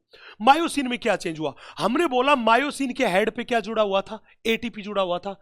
तो मायोसिन को एक्टिन से जाके जुड़ना है, इसके लिए उसे एनर्जी चाहिए, क्या चाहिए, एनर्जी। तो मायोसिन के हेड पे जो एटीपी था उस एटीपी का क्या होने लगा, हाइड्रोलाइसिस होने लगा। एटीपी क्या हुआ, टूटा, और जो ही एटीपी टूटा वहां से क्या निकली, एनर्जी। और जो ही एटीपी के टूटने से एनर्जी निकली, उस एनर्जी का यूज किया और मायोसिन का हेड जाके किससे जुड़ गया, एक्टिन से जुड़ गया। किससे जुड़ गया, एक्टिन पे जुड़ गया। जो एक्टिन पे मायोसिन बाइंडिंग साइट थी उससे जाके हेड जुड़ गया। याद करो मायोसिन के हेड पे क्या प्रेजेंट थी, एक्टिन बाइंडिंग साइट प्रेजेंट थी, वो जाके किससे जुड़ गई, एक्टिन से जुड़ गई। और मायोसिन और एक्टिन का आपस में ऐसे जुड़ जाना, इस जुड़ने से एक क्रॉस ब्रीज लाइक स्ट्रक्चर बनी। मतलब किसका फॉर्मेशन हुआ, क्रॉस ब्रीज का। तो जब भी बोले क्रॉस ब्रीज कब बनेगा, जब मायोसिन का हेड एक्टिन से जुड़ जाएगा। इसका मतलब अगर किसी भी मसल में क्रॉस ब्रीज बना हुआ दिखाई दे, मायोसिन का हेड एक्टिन से जुड़ा दिखाई दे, इसका मतलब मसल में कॉन्ट्रैक्शन हो रहा है, इसका मतलब यही है। नेक्स्ट, अब सवाल था फिर उसके बाद क्या हुआ, हमने बोला एक्टिन और मायोसिन आपस में जुड़ तो गए, लेकिन अब बारी क्या थी, अब बारी थी कि मायोसिन जो थी, जो थिक फिलामेंट था, उसे खींचना था, पकड़ के, ऐसे पकड़ के खींचना था। किसको, जैसे तुम्हारी टेबल में कोई ड्रॉवर है, उसको पकड़ के तुम ऐसे खींचते हो, ऐसे पकड़ के खींचते हो, तो टेबल तो अपनी जगह पे फिक्स होती है, लेकिन वो ड्रॉवर तो स्लाइड होके बाहर आता है या अंदर जाता है। तो बिल्कुल मायोसिन तो अपनी जगह पे फिक्स रहेगा, लेकिन ये पकड़ के खींचेगा किसको, एक्टिन को ऐसे पकड़ के खींचेगा। और उसके लिए क्या चाहिए, ताकत चाहिए। तो हुआ क्या कि मायोसिन के हेड पे एटीपी का तो हाइड्रोलाइसिस हो गया था, लेकिन ये ADP and inorganic phosphate, Pi I का मतलब वन नहीं है, आई का मतलब इनऑर्गेनिक फॉस्फेट जो था, ये इनऑर्गेनिक फॉस्फेट था, ये हेड से रिलीज हुए। तो वहां पे एक पावर स्ट्रोक डेवलप हुआ, पावर स्ट्रोक एग्जीक्यूट हुआ, और इस पावर स्ट्रोक की वजह से एक झटके के साथ मायोसिन के हेड ने एक्टिन को पकड़ के खींच लिया। तो एक्टिन को पकड़ के खींचा तो एक्टिन किधर आया, एक्टिन आया वो आया एम लाइन की तरफ। किधर आया, एम लाइन की तरफ, मतलब सार्कोमियर के सेंटर की तरफ। तो हमने बोला जो ही पावर स्ट्रोक आया, thin filament slide over the myosin towards the centre of sarcomere. और जो ही ये आ गया, इसका मतलब ये हो गया मेरे दोस्त कि मसल में कॉन्ट्रैक्शन हो गया, मसल में कॉन्ट्रैक्शन हो गया। बिल्कुल एनसीईआरटी की लाइन टू लाइन को उठा के ही हमने यहां पे बनाया है। बोला सर ठीक है। अब सवाल यह था कि गुरुजी एक मसल में कॉन्ट्रैक्शन तो हो गया, लेकिन ये तो बताओ मसल में जब कॉन्ट्रैक्शन हुआ तो क्या क्या चेंजेस आए। आपने बोला सार्कोमियर ही मसल की स्ट्रक्चरल एंड फंक्शनल यूनिट थी। हमने कहा तो आप बताओ ना क्या चेंजेस आया, बड़े ध्यान से देखना। वो पूछेगा साइज ऑफ सार्कोमियर या डिस्टेंस बिटवीन जेड लाइन क्या हुआ। अरे आप याद करो, हमने बोला एक्टिन फिलामेंट खिंचके किधर आया, सार्कोमियर के सेंटर पे आया, एम लाइन की तरफ आया, तो हमने बोला इसकी वैल्यू क्या हुई, इसका साइज क्या हुआ, कम हुआ। एच जोन, अरे जब एक्टिन फिलामेंट बीच में घुसेगा ऐसे आके एम लाइन की तरफ, तो याद रखना एच जोन तो वो था जहां पे केवल मायोसिन प्रेजेंट था, एक्टिन प्रेजेंट नहीं था, मतलब इस एच जोन का साइज भी क्या हुआ, रिड्यूस हुआ। वो पूछेगा सर आई बैंड का क्या फर्क पड़ा, अरे आई बैंड का साइज भी क्या हुआ, रिड्यूस हुआ। आई बैंड का साइज भी क्या हुआ, रिड्यूस हुआ। वो कहेगा गुरुजी ए बैंड पे कोई फर्क पड़ा, नहीं, ए बैंड पे कोई फर्क नहीं पड़ा, मतलब इसमें नो चेंज, नो चेंज। वो पूछेगा गुरुजी क्या बताओ एक्टिन या मायोसिन प्रोटीन की लंबाई में कोई फर्क पड़ा ना, अरे ये मेरे पास एक्टिन थी, ये अभी यहां पे मैं इसको स्लाइड करके फिसल के वहां पे धक्का मार दूंगा तो क्या लंबाई चेंज हुई, नहीं लंबाई चेंज नहीं, केवल जगह चेंज हुई। या आप याद करो स्लाइडर पे पार्क में जाके हम भी तो स्लाइड करते हैं, तो स्लाइडिंग से पहले और बाद में देखे तो क्या हमारी लंबाई बदल जाती है, नहीं लंबाई नहीं बदली। तो ध्यान रखना जब भी मसल में कॉन्ट्रैक्शन होता है तो एक्टिन एंड मायोसिन की लंबाई में कोई चेंज नहीं आता, मतलब इसमें भी क्या रहा मेरे पास, no change, no change, no change. वो कह रहा है distance between Z and M line, Z और एम लाइन के बीच की डिस्टेंस, हमने कहा ये भी क्या होगी भाई साहब, घट गई।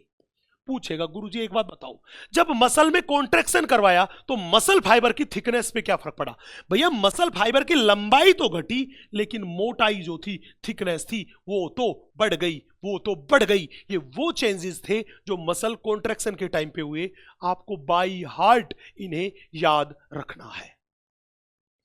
ठीक है जी, मैं थोड़ा आगे बढ़ता हूं, ध्यान से देखिएगा। अब अपन बात करते हैं, सर आप हमें बताइए कि ये मसल्स में जो मसल फाइबर्स है ये कितने टाइप के हैं। बेटा मसल्स में मसल्स फाइबर है वो दो टाइप के हैं, एक है रेड मसल फाइबर एंड दूसरे हैं व्हाइट मसल फाइबर। सवाल था सर रेड मसल फाइबर को रेड क्यों बोला, रेड मसल फाइबर को रेड क्यों बोला, क्योंकि इनका कलर रेड होता है, और वो कलर रेड होता है किसकी वजह से, मायोग्लोबिन नाम के पिगमेंट की वजह से। जैसे आरबीसी का कलर रेड होता है हीमोग्लोबिन की वजह से, इसी तरह इनका कलर क्या किसकी वजह से रेड होता है, मायोग्लोबिन की वजह से, क्योंकि मायोग्लोबिन इनमें बहुत बहुत ज्यादा है। जबकि व्हाइट मसल फाइबर में मायोग्लोबिन बहुत बहुत कम, नाक के बराबर है, इसलिए हमने बोला कि इनका कलर क्या रहेगा, व्हाइट, जैसे डब्ल्यूबीसी का था। नेक्स्ट वो पूछेगा रेड मसल फाइबर में हमने बोला माइटोकॉन्ड्रिया की संख्या बहुत ज्यादा होती है, लेकिन यहां पे माइटोकॉन्ड्रिया की संख्या क्या होती है, कम होती है। इनमें ब्लड की सप्लाई भी बहुत ज्यादा होती है, जबकि यहां पे ब्लड की सप्लाई क्या होती है, कम होती है। बच्चे ये जो रेड मसल फाइबर है ये हमेशा एरोबिक रेस्पिरेशन करते हैं, क्या करते हैं, एरोबिक रेस्पिरेशन।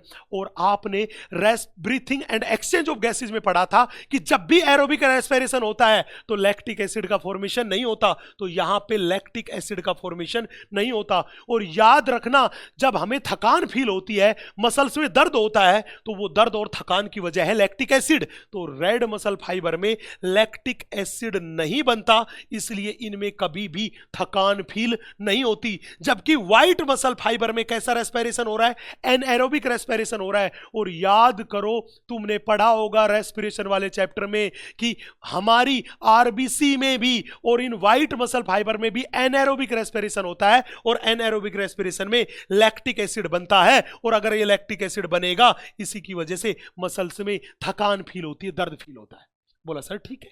अब एक बात बताओ गुरुजी, क्या ये रेड मसल फाइबर है, इन रेड मसल फाइबर में याद करो सार्कोप्लाज्मिक रेटिकुलम क्या होती है, बहुत कम। अरे जब सार्कोप्लाज्मिक रेटिकुलम कम हुई तो मैंने कहा स्टोर्ड कैल्शियम आयन भी क्या हुए, कम हुए।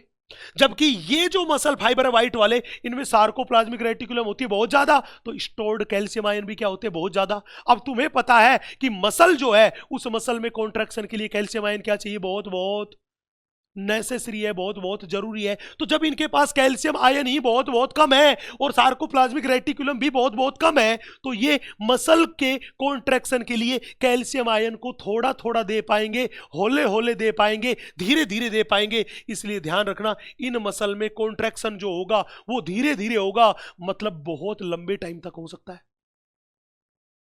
अरे हाँ कि ना, जबकि हमने बोला व्हाइट मसल फाइबर जो है उसमें सार्कोप्लाज्मिक रेटिकुलम है खूब सारी, तो कैल्शियम आयन खूब सारे आएंगे, जल्दी जल्दी आएंगे, तो इनमें कॉन्ट्रैक्शन फास्ट होगा और वो थोड़े समय के लिए होगा, थोड़े समय के लिए होगा। मतलब अगर आपको ज्यादा देर तक काम करना है, ज्यादा देर तक काम करना है तो धीरे धीरे काम करना पड़ेगा। फिर कौन से मसल फाइबर हेल्प करेंगे? Red muscle fibre. अगर आपको थोड़ी देर तक काम करना है, जल्दी जल्दी काम करना है, तो कौन से मसल फाइबर चाहिए? White muscle fibre.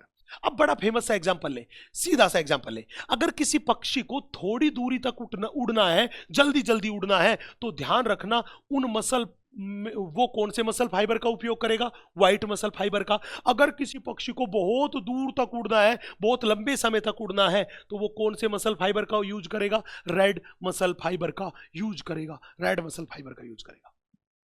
चले भैया, यहां पे जाके मसल्स वाला कंसेप्ट जो था एनसीईआरटी की पूरी लाइन क्या हो चुकी है? कवर। अब इसी चैप्टर के अगले पोर्शन में अपन बात करते हैं स्केलेटन सिस्टम के बारे में। किसके बारे में? स्केलेटन सिस्टम के बारे में बात करते हैं। आपको बता दूं, हमारे स्केलेटन सिस्टम जो था उसका फॉर्मेशन बोन्स एंड कार्टिलेजेस से हुआ। किससे हुआ? बोन्स एंड कार्टिलेजेस से। हमारे स्केलेटन सिस्टम में 206 तो बोन है और कुछ कार्टिलेजेस है। हम यहां पे केवल और केवल बोन्स के बारे में बात करेंगे, कार्टिलेज के बारे में कोई बात नहीं करेंगे। बड़े ध्यान से देखना, हमने हमारे स्केलेटन सिस्टम को दो पार्ट में डिवाइड कर दिया।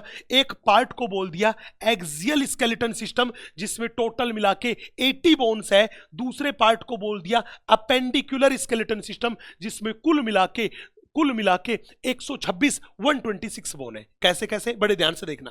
एक्सियल स्केलेटन सिस्टम में हमने शामिल किया स्कल को, जिसमें टोटल 29 बोन है। मतलब इस मुंडी को मैं काट के अलग करूंगा ना और काउंट करूंगा तो इसमें 29 बोन मिलेगी। इसमें शामिल किया हमने कहा स्टर्नम को, जो बिल्कुल यहां पे मिड थोरक्स पे यहां पे प्रेजेंट है, फ्लैट बोन है। हमने इसमें शामिल किया रिब्स को, ये पसलियां, ये कितनी है? 12 पेयर्स, मतलब 24 है। हमने शामिल किया वर्टिब्रल कॉलम को, अरे हमारी रीढ़ की हड्डी में टोटल कितनी वर्टिब्री है? 26 वर्टिब्री है। नेक्स्ट, इस अपेंडिकुलर में हमने शामिल किया हमारे हाथों को, हर एक हाथ में 30 बोन है। तो ठाकुर अपने यह हाथ हमको दे दे, तो उनमें कितनी बोन हुई? 30 + 30 = 60। हमने दोनों पैरों को, दैट इज हाइंड लिम्स को, एक पैर में 30 बोन है, तो दोनों में कितनी हुई? 60। हमने पैक्टोरियल ग्रिडिल हमने यहां पे शामिल किया बेटा, पैक्टोरियल ग्रिडिल। किसको शामिल किया? पैक्टोरियल ग्रिडिल को शामिल किया। और इस पैक्टोरियल ग्रिडिल में यहां देखो, ये पूरा का पूरा, ये दोनों शोल्डर को मिला के पैक्टोरियल ग्रिडिल बनता है। एक आधा जो पार्ट था, मतलब एक शोल्डर था, उसमें कितनी बोन? 2। इस दूसरे शोल्डर में कितनी बोन? 2। तो पूरे के पूरे पैक्टोरियल ग्रिडिल में कितनी बोन? 4। हमने बोला पेल्विक ग्रिडिल, ये हिप्स वाला पार्ट, ये आता है पेल्विक ग्रिडिल में। तो पूरा का पूरा हिप वाला पार्ट किस में आता है? पेल्विक ग्रिडिल में। एक हिप का फॉर्मेशन एक हड्डी से होता है। एक हिप का फॉर्मेशन कितनी हड्डी से? एक से। तो हिप कितने? 2। तो पूरे के पूरे पेल्विक ग्रिडिल में कितनी हड्डियां? 2 हड्डियां। इस तरह टोटल मिला के कितनी हुई? 126 हुई। अब बड़े ध्यान से देखना, हमने बोला स्कल में 29 बोन्स है और एनसीईआरटी की एक लाइन लिखी मिलेगी, skull is made up of 22 bones. क्या कहानी थी? बड़े ध्यान से देखिएगा। चलिए मैं कहानी यहीं से शुरू करता हूं, स्कल से। हमने बोला अगर मेरी मुंडी को काटोगे तो मुंडी में टोटल कितनी हड्डियां? हमने बोला भैया मुंडी को काट के काउंट कर लो, 29 हड्डियां मिलेगी। अब इन 29 हड्डियों में कैसे कैसे है? बड़े ध्यान से देखना। इन 29 हड्डियों को हम ध्यान से देखें तो इनमें क्रेनियम का फॉर्मेशन करने वाली हड्डियां हैं 8, जिसके अंदर हमारा ब्रेन सुरक्षित है, उसे बोलते हैं क्रेनियम। उसको बनाने वाली हड्डियां कितनी है? 8।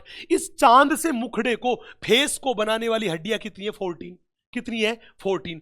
तो हमने क्या बोला कि ये जो हड्डियां अपने पास है, ये जो हड्डियां अपने पास है मेरे दोस्त, कितनी? 8 तो क्रेनियम को बनाने वाली, जिसके अंदर ब्रेन सुरक्षित है, और 14 बोन तुम्हारे चांद जैसे मुखड़े को बनाने वाली। एग्जैक्टली में ये टोटल मिला के कितनी हुई? ये अपने पास हुई 22 बोन्स। बेटा ये 22 बोन ही मिलके जो हमारा स्कल है, उस स्कल का जो ढांचा है, जो फ्रेमवर्क है, वो बनाने का काम करती है। तो मैंने बोला ये क्या काम करती है? हमने बोला दे फॉर्म स्कल। ये स्कल को बनाने में पार्टिसिपेट करती है, अब स्कल को बनाने में पार्टिसिपेट करती है, लेकिन अगर स्कल को ध्यान से देखेंगे तो इस स्कल में ईयर ओसिकल्स, एक कान में कितनी हड्डियां, 3, मेलियस, इंकस, स्टेपिस, तो दोनों कानों में 6, और एक गले की हड्डी थ्रोट बोन जिसे अपन बोलते हैं हायोड बोन, ये 7 हड्डियां टोटल मिला के कितनी बोन्स है, हमने बोला ये मेरे पास है 7 बोन्स। ये 7 बोन्स जो है बेटा ये स्कल के अंदर तो प्रेजेंट है, लेकिन स्कल को बनाने में इसका कोई योगदान नहीं है। जैसे घर बनाया, अगर हम घर बनाते हैं तो हमारे परिवार के लोगों का घर को बनाने में योगदान है। अगर हमारे घर पे आके कोई मेहमान रहने लग जाए तो हम क्या कहेंगे, क्या घर को बनाने में उस मेहमान का योगदान था? आप कहोगे नहीं, वो मेहमान तो केवल घर में रह रहा था, घर का मालिकाना हक उसका नहीं था, उसके बनाने में उसका योगदान नहीं था। तो स्कल को बनाने में कंट्रीब्यूशन इन 22 बोन का है, स्कल पे मालिकाना हक इनका है, लेकिन स्कल के अंदर मेहमान की तरह रहती है ये 7 हड्डियां। तो मैं कह दूं कि ये 7 हड्डियां स्कल के अंदर तो रहती है, लेकिन स्कल को बनाने में इनका कंट्रीब्यूशन नहीं है। इसीलिए एनसीईआरटी ने लिखा कि स्कल पे मालिकाना हक कितनी हड्डियों का, 22 हड्डियों का, 8 तो क्रेनियम वाली और 14 तुम्हारे चांद जैसे मुखड़े वाली। अब सवाल था, गुरुजी एक बात बताओ, हमने कहा हम इस हायोड बोन के बारे में बात करते हैं। मैंने कहा बिल्कुल, ये हायोड बोन की संख्या केवल और केवल कितनी होती है, 1, और ये बोन है ये इंग्लिश के अल्फाबेट यू की शेप की है। कैसी है? यू की शेप की है, जो हमारी बक्कल कैविटी के बेस पर लोकेटेड होती है। तो मैंने बोला कहां लोकेटेड होती है, located at basal part of buccal cavity. ये बक्कल कैविटी के बेसल पार्ट पे लोकेटेड होती है। कौन? Hyoid bone. बोलो गुरुजी ठीक बात है। सर एक बात बताओ, अगर हम तलवार ले और तलवार लेके आपकी मुंडी काट दो भाई, स्कल काट दो, अगर मुंडी काट दे और फिर इसको देखें तो आप बताओ ना बेटा, तलवार लेके मुंडी काटी तो हमने क्या देखा कि हमारी मुंडी का ये जो बेसल पार्ट है इस पे 2 उभार दिखाई दिए, 2 उभार दिखाई दिए, और वो उभार किसके बने थे? हड्डी के बने थे। कौन सी हड्डी के? ऑक्सीपिटल बोन के। स्कल में एक हड्डी है, क्रेनियम बॉक्स की हड्डी है, सॉरी स्कल की हड्डी है, क्रेनियम बॉक्स को बनाने में भी पार्टिसिपेट कर रही हड्डी, जिसका नाम क्या था? Occipital bone. हमने बोला स्कल में एक हड्डी थी जिसका नाम था ऑक्सीपिटल बोन, उस पे मिले 2 उभार और इन उभारों को बोल दिया ऑक्सीपिटल कोंडाइल। ऑक्सीपिटल बोन पे जो उभार थे उनको क्या बोल दिया? Occipital condyle. वो कितने उभार थे? आप देखो 2 उभार थे। तो जब भी बोले हमारे स्कल के बेसल पार्ट में कितने ऑक्सीपिटल कोंडाइल, आप कहोगे 2। इन 2 ऑक्सीपिटल कोंडाइल के द्वारा ही स्कल हमारी वर्टेब्रल कॉलम की first cervical vertebrae that is Atlas से जुड़ी होती है। तो पूछेगा बताओ स्कल जो थी वो कितने ऑक्सीपिटल कोंडाइल के द्वारा एटलस से या वर्टेब्रल कॉलम से जुड़ती है? आप कहोगे 2 ऑक्सीपिटल कोंडाइल के द्वारा। तो हमने बोला ऐसी स्कल जिसके पास 2 ऑक्सीपिटल कोंडाइल है उसको अपन बोलते हैं डाइकोंडाइलिक स्कल। उसको अपन बोलते हैं मेरे दोस्त डाइकोंडाइलिक स्कल। चले भैया, यहां पे स्कल हुआ खत्म, हम थोड़ा आगे बढ़ते। नेक्स्ट अगला मेरे पास है स्टर्नम। बेटा जब भी कोई कहे स्टर्नम क्या है, हमने बोला हमारी ये थोरैक्स थी, इसके बीच में ये रही एक फ्लैट बोन। ये फ्लैट बोन है, ये कहां है? थोरैक्स के बिल्कुल बीच में है। कौन सी सरफेस पे? आगे वाले पार्ट को बोलते हैं वेंट्रल, पीछे वाले को बोलते हैं डोर्सल, यहां पे है। तो एनसीईआरटी माता भी यही लिखती है। क्या है? हमने बोला ये स्टर्नम, हमने बोला कि ये स्टर्नम एक फ्लैट बोन है। कहां प्रेजेंट है? हमने बोला वेंट्रल सरफेस पे प्रेजेंट है और मिडिल भाग में, थोरैक्स की कौन से? मिडिल भाग में प्रेजेंट है। ये स्ट्रक्चर बनाई मैंने स्टर्नम की। स्टर्नम के एग्जैक्टली में 3 भाग है। सबसे ऊपर वाले भाग को बोलते हैं मेनुब्रियम, मिडिल वाले भाग को बोलते हैं बॉडी, और सबसे नीचे वाले भाग को बोलते हैं जिफोइड प्रोसेस।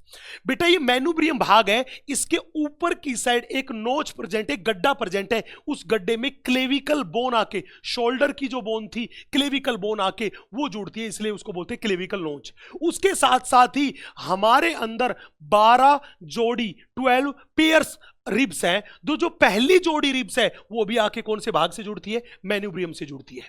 दूसरा भाग है मेरे पास बॉडी भाग। एग्जैक्टली में ये स्टर्नम का सबसे बड़ा भाग है। 2 से लेके सेकंड से लेके 7th पेयर तक, सेकंड से लेके 7th पेयर तक जो रिब्स जुड़ती है वो कहां जुड़ती है? बॉडी वाले पार्ट से जुड़ती है। इस जिफोइड प्रोसेस से कोई भी रिब्स आके नहीं जुड़ती, इससे तो कुछ मसल्स आके जुड़ती है, कुछ मसल्स आके जुड़ती है। चले जी, यहां तक की कहानी मेरे हिसाब से क्लियर होगी। नेक्स्ट, अगली मेरे पास है रिब्स। बच्चे आपको पता है रिब्स जो हम में है वो कितनी है? हमने बोला 12 पेयर्स रिब्स है। और ये जो रिब्स हमारी है ये मेरे पास है बाइसिफेलिक रिब्स।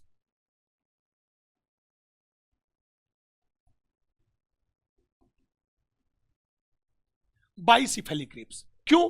क्योंकि डोर्सल सरफेस पर ये रिब्स जो है ये जुड़ती है वर्टेब्रल कॉलम की थोरेसिक वर्टिब्री से। तो जब ये डोर्सल सरफेस पे रिब्स जुड़ती है तो जुड़ने के लिए इसमें कितनी साइट प्रेजेंट है? 2।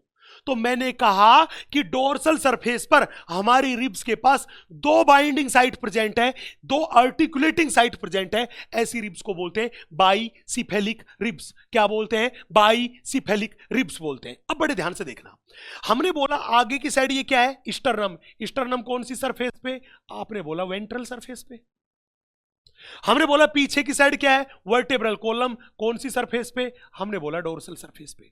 तो हमने यही तो कहा कि रिब्स जो है वो डोर्सल सरफेस पे किससे जुड़ती है? वर्टेब्रल कॉलम से। और वर्टेब्रल कॉलम की भी कौन सी वर्टिब्री से?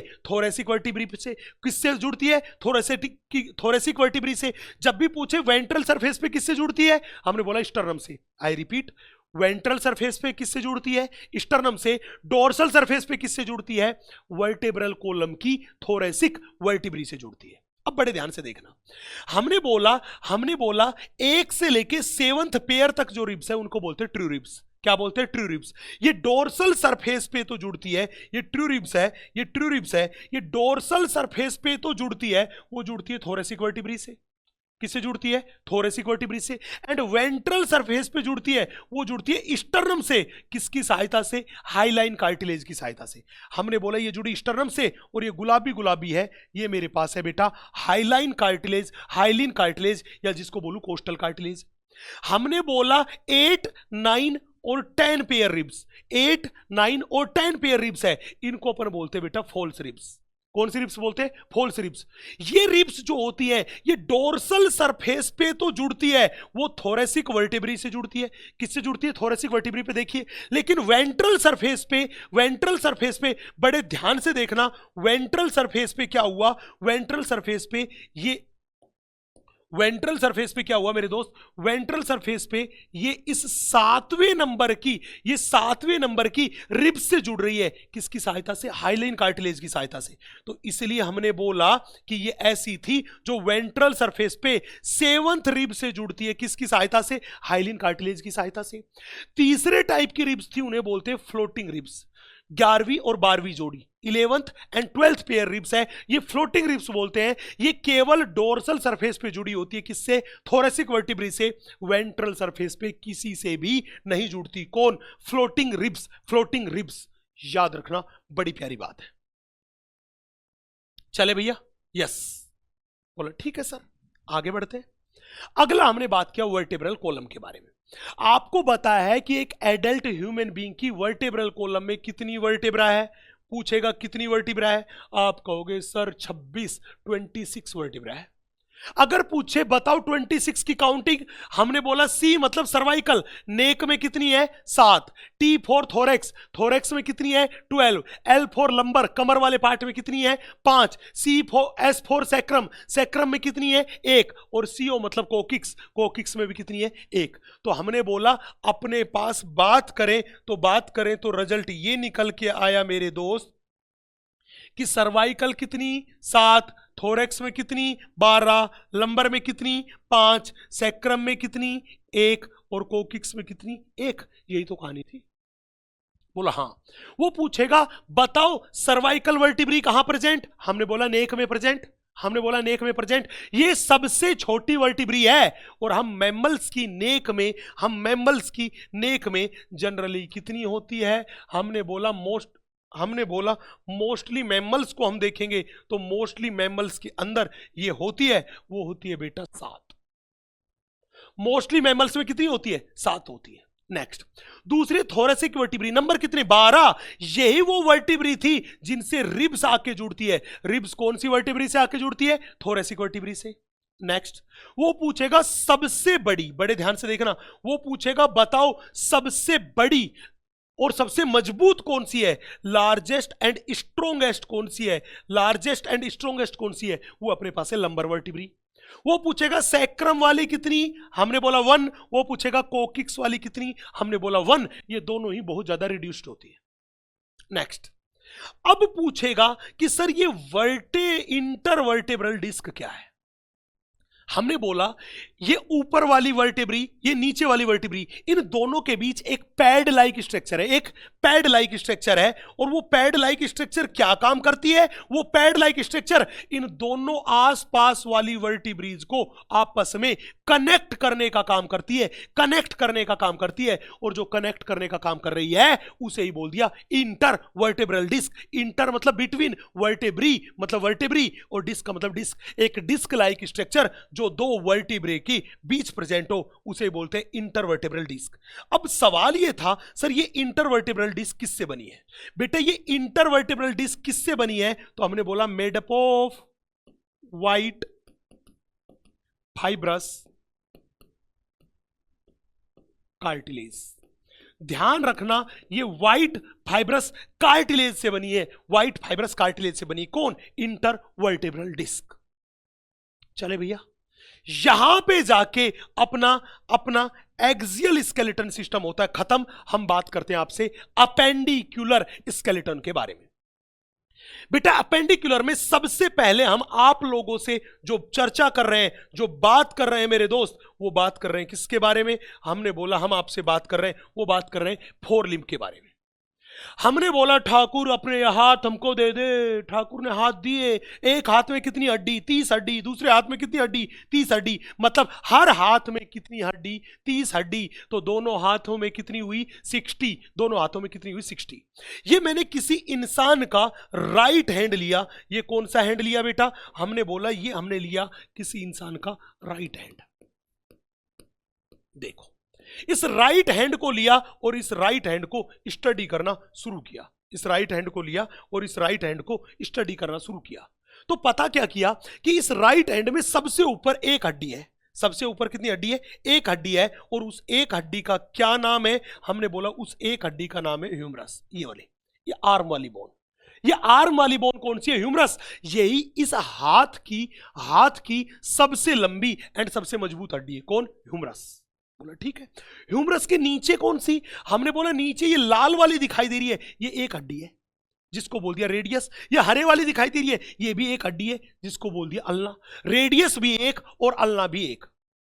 बोलो हाँ कि ना? रेडियस जो है वो छोटी एंड मूवेबल है। मतलब हम हाथ को ऐसे घुमाते तो रोटेट कौन हो रही है? मूवमेंट कौन कर रही है? आप कहोगे रेडियस कर रही है। जबकि अल्ना जो है वो रेडियस की तुलना में लंबी है एंड फिक्स्ड है। लंबी है एंड फिक्स्ड है। मतलब जब हाथ घुमा रहे हैं तो अल्ना नहीं घूम रही। कौन घूम रही है? रेडियस। कौन घूम रही है? रेडियस। अब सवाल था सर ये ह्यूमरस, इधर रेडियस अल्ना, ये वाला पार्ट क्या है? एल्बो। ये वाला पार्ट क्या है? एल्बो।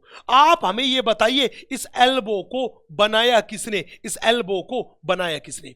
हमने बोला जब भी हम बात करें इस एल्बो वाले रीजन को तो इस एल्बो को बनाने में 3 हड्डियों का कंट्रीब्यूशन है। कौन सी हड्डियों का? हमने बोला ह्यूमरस, रेडियस एंड अल्ना का।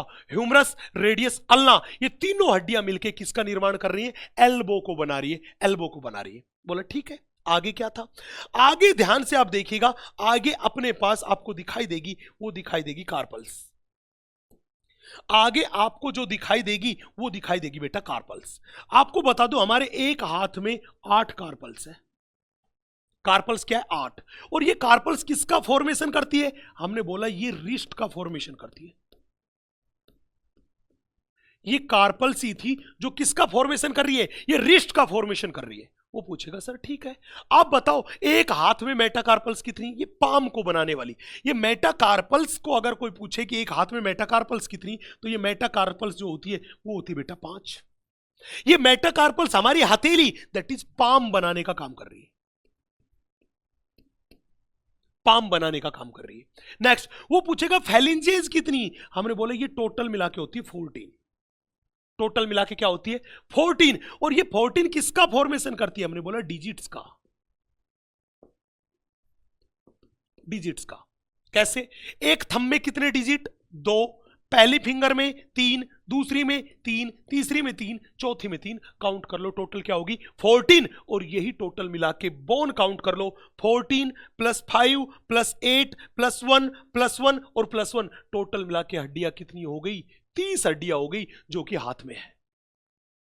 चले जी आगे। नेक्स्ट, अब हम तुम्हारी टंगियां तोड़ देते हैं और उसके बारे में बात कर लेते हैं। ये लीजिए, हमने बोला अगर पूछे कि ईच हाइंड लिम्ब में, हर एक टांग में कितनी हड्डी, हर एक टांग में कितनी हड्डी, तो आप क्या बोलोगे गुरुजी हर एक टंगिया में 30 हड्डियां हैं।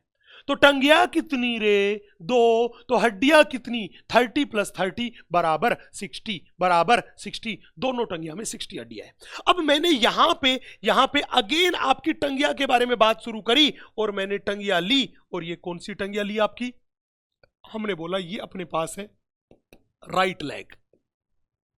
ये कौन सी लेग है बेटा, ये अपने पास राइट वाली लेग ली, और इस राइट वाली लेग को स्टडी किया, देखा इस लेग में आपको एक हड्डी दिखाई दे रही होगी, और वो एक हड्डी कौन सी है फीमर। एग्जैक्टली में इसे ही हम बोलते हैं थाई बोन। फीमर को क्या बोलते हैं थाई बोन। हमारे शरीर की longest, largest, strongest, heaviest bone कौन सी है फीमर है। कौन सी बोन है फीमर है। बोला सर ठीक है। आगे कौन सी बोन बेटा, नीचे की साइड आए तो अपने पास 2 बोन दिखाई दी। ये लाल वाली जिसकी संख्या 1 है, ये कौन सी है, ये अपने पास है टीबिया। ये हरे वाली जिसकी संख्या 1 है, ये भी कौन सी है, ये मेरे पास है फीबुला। तो हमने बोला कि यहां पे मेरे पास थाई बोन, फीमर, नीचे एक साइड यहां पे 2 बोन, एक टीबिया और दूसरी फीबुला। मैं आपको बता दूं ये टीबिया है, ये लंबी एंड स्ट्रॉन्ग बोन है। टीबिया कैसी बोन है, हमने बोला ये टीबिया जो है ये अपने पास है लॉन्ग एंड स्ट्रॉन्ग बोन। ये फीबुला कैसी बोन है, हमने बोला शॉर्ट एंड वीक बोन। मतलब जब टंगिया टूटेगी तो हड्डी कौन सी टूट सकती है, हमने बोला वीक बोन के टूटने के चांस सबसे ज्यादा है। जो टूटती है तो सबसे ज्यादा कौन सी टूटती है, ये फीबुला।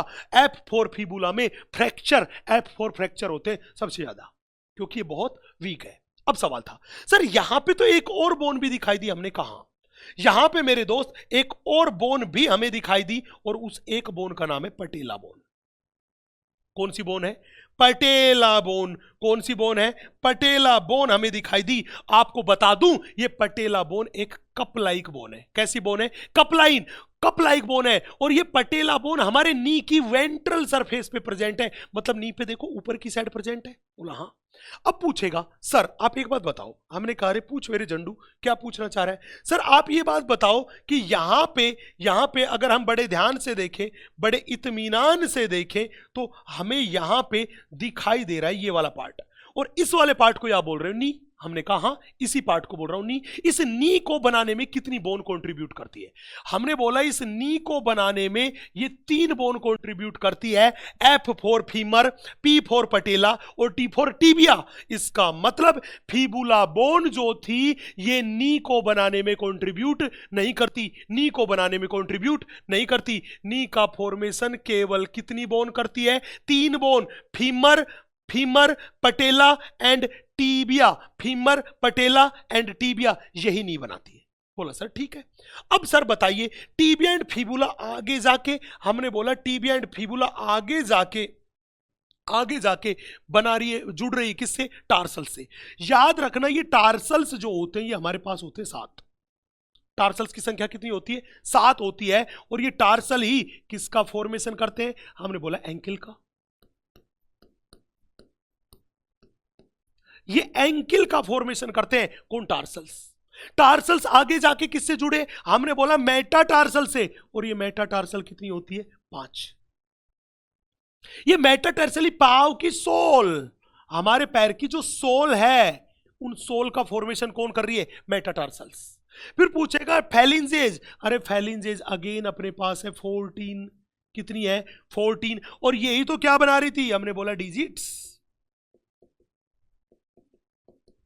That is thumb, first finger, second finger, third finger and fourth finger. Count कर लो टोटल हड्डियां कितनी हुई, 30। अरे एक पैर में 30, दूसरे में 30, दैट इज 60 हुई कि नहीं हुई? 30 + 30 60 हुई कि नहीं हुई? यस, ये हमने तुम्हारी टंगिया तोड़ दी, उसकी सारी बात कर ली। अब हम आगे बढ़ते हैं। सर आप बताइए हमें पैक्टोरियल गिर्डल के बारे में। पैक्टोरियल गिर्डल मतलब ये वाला, ये क्या काम करता है बेटा? ये पैक्टोरियल गिर्डल जो था ये क्या काम करता है? हमारे हाथों को एक्सियल स्केलेटन सिस्टम से जोड़ता है। मैंने बोला किसको? हमने बोला upper limbs that is hands को कनेक्ट करता है किससे? Axial skeleton. हमने बोला हैंड्स को कनेक्ट करता है किससे? एक्सियल स्केलेटन से। पूछेगा इस पैक्टोरियल गिर्डल में कितनी बोन? हमने बोला इस पैक्टोरियल गिर्डल में टोटल कितनी बोन? हमने बोला 4 बोन। अब पूछेगा हाफ पार्ट ऑफ पैक्टोरियल गिर्डल। वो पूछेगा हाफ पार्ट में कितनी बोन? अरे हमने बोला पूरे में कितनी बोन? 4। तो हाफ पार्ट बोले तो एक शोल्डर। हमने बोला हाफ पार्ट बोले तो हमने बोला वो पूछ रहा है एक शोल्डर। एक शोल्डर में कितनी बोन? हमने बोला एक शोल्डर में अपने पास 2 बोन। बोला कौन सी? हमने बोला एक क्लेविकल एंड दूसरी स्कैपुला। एक क्लेविकल और दूसरी स्कैपुला। ये क्लेविकल जो है ये लॉन्ग एंड स्लेंडर बोन है, और ये स्कैपुला है ये बहुत बड़ी सी बोन है। मतलब ये अपने पास है एक लार्ज बोन है, डोर्सल मतलब पीछे की साइड प्रेजेंट बोन है, फ्लैट बोन है और ट्रायंगुलर बोन है। पूछेगा कहां पर? हमने बोला ये सेकंड से लेके 7th रिब्स के बीच प्रेजेंट है। सेकंड से लेके 7th रिब्स तक प्रेजेंट है। कौन? स्कैपुला। अब ये दोनों बोन आपस में जुड़ी हुई होती। कैसे? आप ध्यान से देखिएगा। ये जो मेरे पास क्लेविकल है, इस क्लेविकल का ये वाला एंड जो होता है, ये एंड जुड़ता है किससे? स्टर्नम से। किससे? स्टर्नम से। स्टर्नम के कौन से पार्ट से? मैनुब्रियम से। तो मैंने बोला ये किससे? हमने बोला binds to manubrium of sternum. ये स्टर्नम के मैनुब्रियम से जुड़ता है। जबकि ये दूसरा ग्रीन वाला जो मैंने बना रखा, ये वाला एंड जो था, ये किससे जुड़ता है? ये इस स्कैपुला से जुड़ता है। और स्कैपुला के भी कौन से पार्ट से? इस एक्रोमियन प्रोसेस से। तो हमने बोला किससे? हमने बोला binds to acromion process of scapula. Scapula. अब ध्यान रखना स्कैपुला का ये एक्रोमियन प्रोसेस है, और ये देखिए ये मेरे पास जो दिखाई दे रहा है ये है स्पाइनस प्रोसेस। किसका है? स्कैपुला का। कौन सी सरफेस पे? हमने बोला प्रेजेंट होता है डोर्सल सरफेस पे। तो हमने बोला located at dorsal side of scapula. ये स्कैपुला की डोर्सल सरफेस पे प्रेजेंट होता है। कौन? Spinous process. कौन सा? Spinous process. यहां पे देखिए ये एक्रोमियन प्रोसेस, जिससे क्या जुड़ी है? क्लेविकल। इस एक्रोमियन प्रोसेस के नीचे आपको एक कैविटी दिखाई दे रही है, ये लाल वाली, जिसको बोलते हैं ग्लिनोइड कैविटी। अब देखो ये ग्लिनोइड कैविटी कौन सी बोन में दिखाई दे रही है? आपको कि स्कैपुला में। तो स्कैपुला हड्डी में एक्रोमियन प्रोसेस के नीचे एक कैविटी है जिसे बोला ग्लिनोइड कैविटी। एग्जैक्टली में हमारी ये आर्म बोन थी, ये आर्म बोन थी, ये आर्म बोन थी। इस आर्म बोन जो थी ये इसका हेड किस में फिक्स हुआ? इसी ग्लिनोइड कैविटी में हुआ। तो मैं कह दूं ये क्या है? मैंने बोला यही है मेरे पास। क्या? हमने बोला जहां से ह्यूमरस का हेड आके जुड़ता है। तो हमने बोला यही मेरे पास है binding site of humerus head. Humerus के हेड की बाइंडिंग साइट है ये glenoid cavity of pectoral girdle. चले तो पैक्टोरियल गिर्डल में कितनी बोन हुई? आधे पार्ट में कितनी हुई? 2। तो दूसरे आधे पार्ट में हुई 2, तो 2 + 2 कितनी होगी टोटल 4। 2 + 2 बराबर कितनी हो गई 4। 2 + 2 बराबर कितनी हड्डियां होगी 4। चले भैया आगे बढ़ते हैं। अगला अपने पास है, वो अपने पास है पेल्विक गिर्डल। इस पेल्विक गिर्डल में कितनी हड्डियां, हमने बोला भाई साहब 1, हमने बोला जब भी बोले पेल्विक गिर्डल में कितनी हड्डियां, हमने बोला 1 + 1 बराबर 2। ये हड्डियां है। ये पेल्विक गिर्डल क्या काम करता है, अरे ये टांगों को, that is hind limbs, that is lower limbs, ये लोअर लिम्स जो थे उनको कनेक्ट करता है किसके साथ, एक्सियल स्केलेटन। ये लोअर लिम्ब को कनेक्ट करता है किसके साथ, हमने बोला connects to axial skeleton. Lower limb को एक्सियल स्केलेटन से कनेक्ट करने का काम करता है। कौन कनेक्ट करने का काम करता है, हमने बोला पेल्विक गिर्डल। अब पूछेगा हाफ पार्ट ऑफ पेल्विक गिर्डल में, तो हमसे कोई पूछे each half part of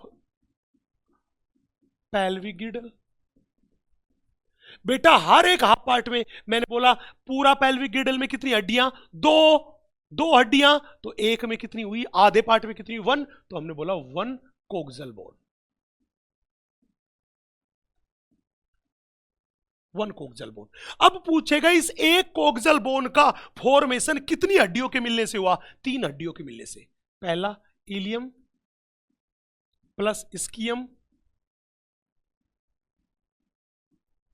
plus pubis, ilium, दूसरा मेरे पास है स्कियम, और तीसरा मेरे पास है प्यूबिस। इन 3 हड्डियों के मिलने से बनी एक कोक्सल बोन। बड़े ध्यान से देखिएगा, ये कहानी है।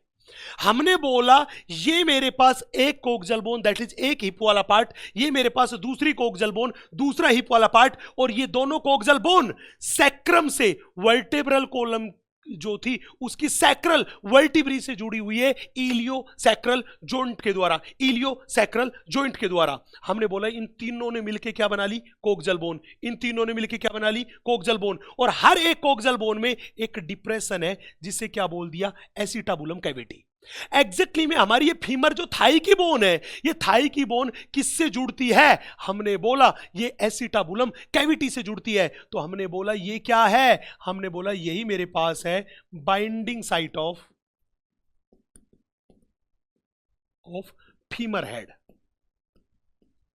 फीमर बोन के हेड की बाइंडिंग साइट क्या है, वो है ये एसिटाबुलम कैविटी ऑफ पेल्विक गिर्डल। अब ध्यान से देखना, एक कोक्सल बोन ये और एक कोक्सल बोन ये दोनों की दोनों कोक्सल बोन भी आपस में जुड़ी हुई है इस व्हाइट कलर की स्ट्रक्चर के द्वारा जिसको बोलते हैं प्यूबिक सिम्फाइसिस। तो ये प्यूबिक सिम्फाइसिस है क्या, किस चीज से बना है, अरे ये भी अपने पास है व्हाइट फाइब्रस कार्टिलेज। ये अपने पास है व्हाइट फाइब्रस कार्टिलेज, कौन, प्यूबिक सिम्फाइसिस। पूछेगा क्या काम करता है, दोनों कोक्सल बोन को आपस में जोड़ने का काम करता है। पूछेगा कौन सी सरफेस पे, पीछे की साइड के आगे की साइड, तो हमने बोला कौन सी सरफेस पे, हमने बोला प्रेजेंट एट वेंट्रल साइड। ये वेंट्रल साइड पे प्रेजेंट है, कौन, प्यूबिक सिम्फाइसिस, जो दोनों की दोनों कोक्सल बोन को आपस में जोड़ने का काम करता है। चले, इतनी सी बात मेरे हिसाब से क्लियर होगी। अब हम बात करते हैं सर, शरीर में तो बहुत सारे अलग अलग तरह के जॉइंट्स भी हमने कहा, शरीर में अलग अलग तरह के जॉइंट्स भी है। पहले जॉइंट ऐसे थे जो फिक्स्ड हैं, इमूवेबल जॉइंट्स हैं, जिनको बोलते हैं सिन आर्थ्रोसिस। हमने कहा ये जॉइंट जो थे, ये जॉइंट 2 हड्डियों को इस हिसाब से जोड़ते हैं कि उन हड्डियों में कभी भी कोई मूवमेंट नहीं होती, कभी भी मूवमेंट नहीं होती। तो जब भी बोले सर ये जॉइंट जो है ये किससे बने हुए हैं, ये आपस में किससे जुड़े हुए हैं, हमने बोला वो जुड़े होते हैं व्हाइट फाइब्रस कनेक्टिव टिश्यू से। किससे बने हैं, व्हाइट फाइब्रस कनेक्टिव टिश्यू से। तो जब भी बोले made up of white fibrous connective tissue, ये व्हाइट फाइब्रस कनेक्टिव टिश्यू के बने हुए जॉइंट है, इसलिए इन्हें बोलते हैं फाइब्रस जॉइंट। क्या बोलते हैं इन्हें? इसीलिए इनको बोलते हैं फाइब्रस जॉइंट। बेटा ये जॉइंट जो थे ये दोनों हड्डियों को बहुत मजबूती से जोड़ते हैं, वहां पे कोई मूवमेंट नहीं होती, कोई मूवमेंट नहीं होती। जैसे हम आपके सामने बड़ा फेमस सा एग्जांपल इसका लेके चले तो बड़ा फेमस एग्जांपल आता है अपने पास सचर्स। ये जो सुचर्स है ये क्या है? हमारा जो क्रेनियम बॉक्स है उस क्रेनियम बॉक्स की हड्डियों को देखें तो वो इस फाइब्रस जॉइंट से ऐसे जुड़ी हुई दिखाई देती है जैसे हमने सिलाई कर रखी हो, जैसे हमने क्या कर रखी हो, दोनों हड्डियों की सिलाई कर रखी हो। तो सुचर्स जो है वो फाइब्रस जॉइंट है जो कि क्रेनियम बॉक्स की बोन के बीच में प्रेजेंट है, क्रेनियल बोन्स के बीच में प्रेजेंट है। बोला सर ठीक बात है। अगला जॉइंट हमने बोला, बड़े ध्यान से देखना, अगला जॉइंट है कार्टिलेजिनस जॉइंट। बेटा ये कार्टिलेजिनस जॉइंट में बहुत थोड़ी सी मूवमेंट होती है, ध्यान रखना। इसमें तो हमने सीधा बोल दिया नो मूवमेंट, इनमें तो हमने बोल दिया नो मूवमेंट। अब यहां पे दो हड्डियां आपस में व्हाइट फाइब्रस कार्टिलेज से जुड़ी होती है। किससे जुड़ी होती है? व्हाइट फाइब्रस कार्टिलेज से। तो हमने बोला made up of white fibrous cartilage.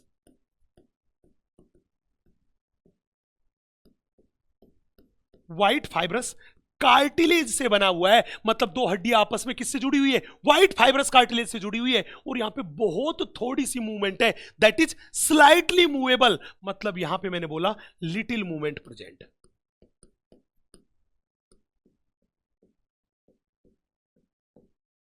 यहां पे इस जॉइंट में होती है लिटिल मूवमेंट। जैसे याद करो वर्टिब्रल कॉलम की दो वर्टिब्रीज के बीच में, वर्टिब्रल कॉलम की दो वर्टिब्रीज जो थी उनके बीच में प्रेजेंट थी intervertebral disc, white fibrous cartilage थी। अभी हमने पढ़ा दो कोक्सल बोन को आपस में जोड़ रहा था प्यूबिक सिम्फाइसिस, वो भी क्या था? वो भी मेरे पास कार्टिलेजिनस जॉइंट था, दैट इज एम्फी आर्थ्रोसिस था। यस, नेक्स्ट अगला मेरे पास आता है synovial joint, that is freely movable joint, जिससे बोल दिया अपन ने, वो क्या बोल दिया? जिसको हमने बोल दिया बेटा डायआर्थ्रोसिस। बेटा यहां पे ध्यान रखना ये अपने पास हाईली मूवेबल जॉइंट है।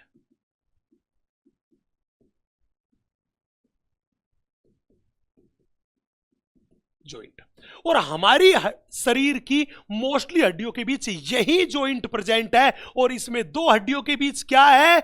हमने बोला fluid filled synovial cavity present है। इस जॉइंट पे क्या प्रेजेंट है? फ्लूइड फिल्ड साइनोवियल कैविटी जो है वो कैविटी क्या है? प्रेजेंट। तो जब भी पूछे कौन सा ऐसा जॉइंट है जिसमें fluid filled synovial cavity present है, आप कहोगे साइनोवियल जॉइंट में जिसमें सबसे ज्यादा मूवमेंट होती है।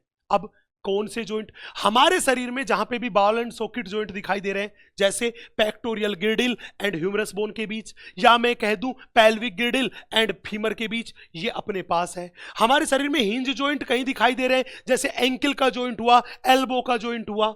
हमारे शरीर में आपको ग्लाइडिंग जॉइंट दिखाई दे रहे हैं, जैसे कार्पल्स के बीच हुआ, टार्सल्स के बीच हुआ। हमारे बॉडी में आपको कॉन्डाइलॉइड जॉइंट दिखाई दे रहे हैं, जैसे एटलस एंड ऑक्सीपिटल कॉन्डाइल के बीच हुआ। नेक्स्ट, अगर आपको कहीं पे सैडल जॉइंट दिखाई दे रहे हैं, हमारी ये जो थंब वाली है, इस थंब वाली कार्पल्स और मेटाकार्पल्स के बीच हुआ। आपको कहीं पे पाइवोट जॉइंट दिखाई दे रहा है, जो किसके बीच है? एटलस एंड एक्सिस वर्टिब्री के बीच है। तो ये सारे के सारे जॉइंट कैसे थे? हमने बोला ये सारे के सारे जॉइंट एग्जाम्पल है। किसके एग्जाम्पल है? साइनोवियल जॉइंट के, जिसमें बहुत ज्यादा मूवमेंट होती है। तो दोस्तों यहीं पे जाके अपना ये बेहतरीन सेशन जो होता है ये होता है खत्म। मैंने यही कोशिश की है कि एनसीईआरटी की एक एक लाइन को कवर कर लूं, तो आप मेरे एक एक वर्ड को फुली कंसंट्रेशन के साथ सुनिएगा, नोट्स में जो लिखा हुआ है उसको देखिएगा, तभी ये चैप्टर बिल्कुल दिमाग में छप जाएगा, दिल में उतर जाएगा और मस्त मस्त 2 नैनों में चमक जाएगा। और फिर तुम कहोगे कि हमारे गुनाहों ने उन्हें मोहब्बत सिखा दी, हमारे गुनाहों ने उन्हें मोहब्बत सिखा दी, क्या नजराने दूं उस नजर को जिसकी एक नजर ने हमारी हस्ती मिटा दी, हमारी हस्ती मिटा दी। तो wish you all the best guys, thank you, जय हिंद।